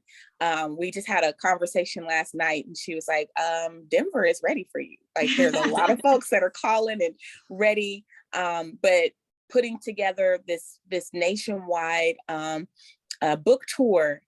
And originally that wasn't like on the agenda. This was like, Kansas children, come on, Kansas kids in Kansas. And what you just said, it is important that not only Kansas children are or not just Kansas children, but the Kansas community is aware. But we don't need to keep this a Kansas secret. Right. This needs to be a nationwide story that, because it's not just a Kansas story. This helped the entire country. Right. So we need to go to the entire country to share the story, because it is a story of empowerment. It is a story that will really get people to understand that you don't have to be a certain age, you don't have to be a certain type of person. You can make change happen whoever you are and wherever you are. So that is a part of my VGAA experience, is that this story is not going to just be a Kansas story anymore. We're going we're going nationwide. overseas, baby. And we're going to Jamaica. Let's just talk about some of the locations that's on this tour. So starting in I believe on the list we were planning to start in Orlando, Florida. Even if it hasn't happened, it will. Well, no, we've done it virtually. So we started in Boston, actually. Okay. Boston State University. And I did a virtual presentation there. And we're doing book distributions in that community. And then I did a virtual presentation in Orlando with the Orlando NAACP. And our next stop is Denver. We will be working with, there is a museum that we're going to be partnering with, several schools. Wow. Different organizations. Will be in DC in May, and then July will be in New Jersey, New York area, and then we'll be in Atlanta, Birmingham, and Tuskegee in August. We're hitting it up. We're having a good fun. And then in August, we're going to Jamaica. Yes. I'm so happy for this. This is all that Stephanie talks about. It's like every time she finally gets a lead, or, even when she doesn't get a lead, she totally is really hard on herself, because she's just so excited to bring this to life for you and just make sure that when you arrive at these locations, you have what you need, on top of you having your hotel, a driver, or whatever else. She's like so ready to get that part scheduled and planned. Like Stephanie is like, she just loves planning this tour for you. She talks about it during our team meetings on Tuesdays all the time. Oh, she's amazing. I'm grateful. I'm grateful for the entire VGAA experience. So I didn't know what to expect. I didn't know who I was going to be paired with. And you and your graceful self, you're just like, just be patient. I have somebody for you. I'm like, let me see what's going to happen here. And then who to pair us with. And so, I'm this big personality, right? And this, and Stephanie is not. She is even keel. She's, she's not gonna be moved like with Yes, all of that's my, Stephanie. yeah. So I need that. I don't need someone with my personality. That wouldn't work. I need Mhm. someone with her personality and her skill set. And she's creative. She thinks all I have to do is tell her what I want and the direction I want to go in. And she's gonna figure out a way to make that work. I had, and come up with new ideas and fresh ideas. Mhm. That is very it's amazing and it's very helpful. Yes. Yeah. Yes, anytime I talk to the ladies, I make sure I tell them to voice their opinion and what they're thinking. I'm sure you've worked in some corporations where your thought wasn't valued, but it Not is, here. yes, we want to know what you're thinking. I've heard Stephanie ask you some tough questions and you're like, oh, that is definitely something to consider. Let's Mhm. think that through. And I just love that no matter what the situation is, Stephanie is going to bring ideas to the table, even if it's not things that we want to think about sometimes, but it's necessary to think about those things. Yeah. Yeah. No, this has been an amazing experience. So much so that, I'm new to VGAA. I haven't been with you that long, but I am one of your biggest supporters, and I do a VGAA commercial probably every week. I was on the phone with somebody yesterday and they were telling me all their problems. I was like, well, I know who you need to talk to. I love it. No, So yeah. I think one of the best things I could have ever done was find women and allow them to be who they are and their creativity. I don't really train them on how to be a virtual assistant. I train them on being professional, being on time, having service beyond expectations. But Stephanie's gifts and the way that she's helping you, she has already been that her whole Yeah. life. She's been Yeah. planning events. She's been hosting conferences. She's been doing this since she's been in college, from what I know. So Mhm. I'm just happy that I'm able to take the time to experience each Goals Assistant before pairing them with you guys, because Yes. I know what you're looking for when I'm able to Mhm. get you to be honest and open with me. And then I know who And is tell the you too best. much, because I told you too much. No, I think that it was all necessary. That's the thing. I believe at the beginning, at one point, you felt like things were going slow, but it was just all a part of the process. And so sometimes when I tell people that I take it slow at the beginning and I work with Mhm. you individually, that's not what they're looking for. They're looking for somebody who can come in and fix their problems today, right now. But that time that we spent together is necessary to make It sure is. who I match you with is going to be a long-term relationship. Yes, I agree. I understand the process now. Well, I'm happy that you trusted VGAA. I'm happy to hear that it's still going great. Oh yeah. And I'm so excited to see what you and Stephanie can accomplish together. It has truly been an honor just working with you and being able to shadow you and watch you be the businesswoman that you are. So thank you for bringing me on this journey. Thank you. All righty. Well, it's time for us to end our interview soon. And so tell everybody where they can find you and how they can follow your book tour and things like that. Definitely. So if you follow me on pretty much all social media platforms, I'm working on my TikTok skills. We haven't gotten there yet, but I do have a page. Okay. But we will perfect it. Follow me, just Priska Barnes on Facebook, and I believe it's Priska Barnes 1 on Instagram. You can follow our the Storytime Village pages both on Facebook and Instagram, and then I'm on Twitter and LinkedIn.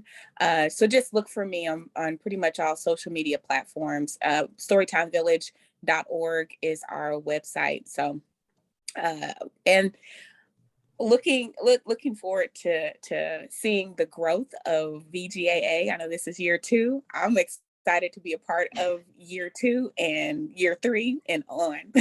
Awesome.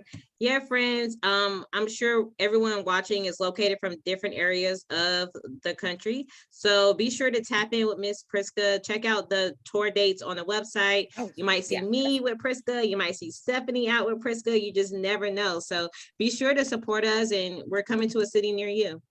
We're coming. All righty, Miss Priska. Have a good day. Bye. Have a great day. You too.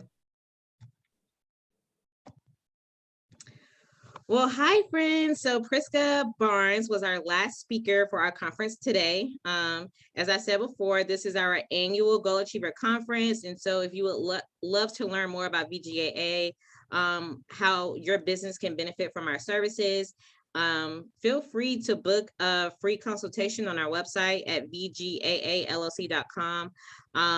Even if you just want to get more information, don't feel like you have to wait until you're ready. My job as the operations manager is to help you get your business to the point where you're ready for a VA and you're ready to start onboarding and training a new goals assistant. So I have enjoyed this conference, and I am so happy and excited that we are reaching year 2 in business. So thank you for being a supporter, and thank you for sharing this video with your family and friends. You guys have a good day. Bye.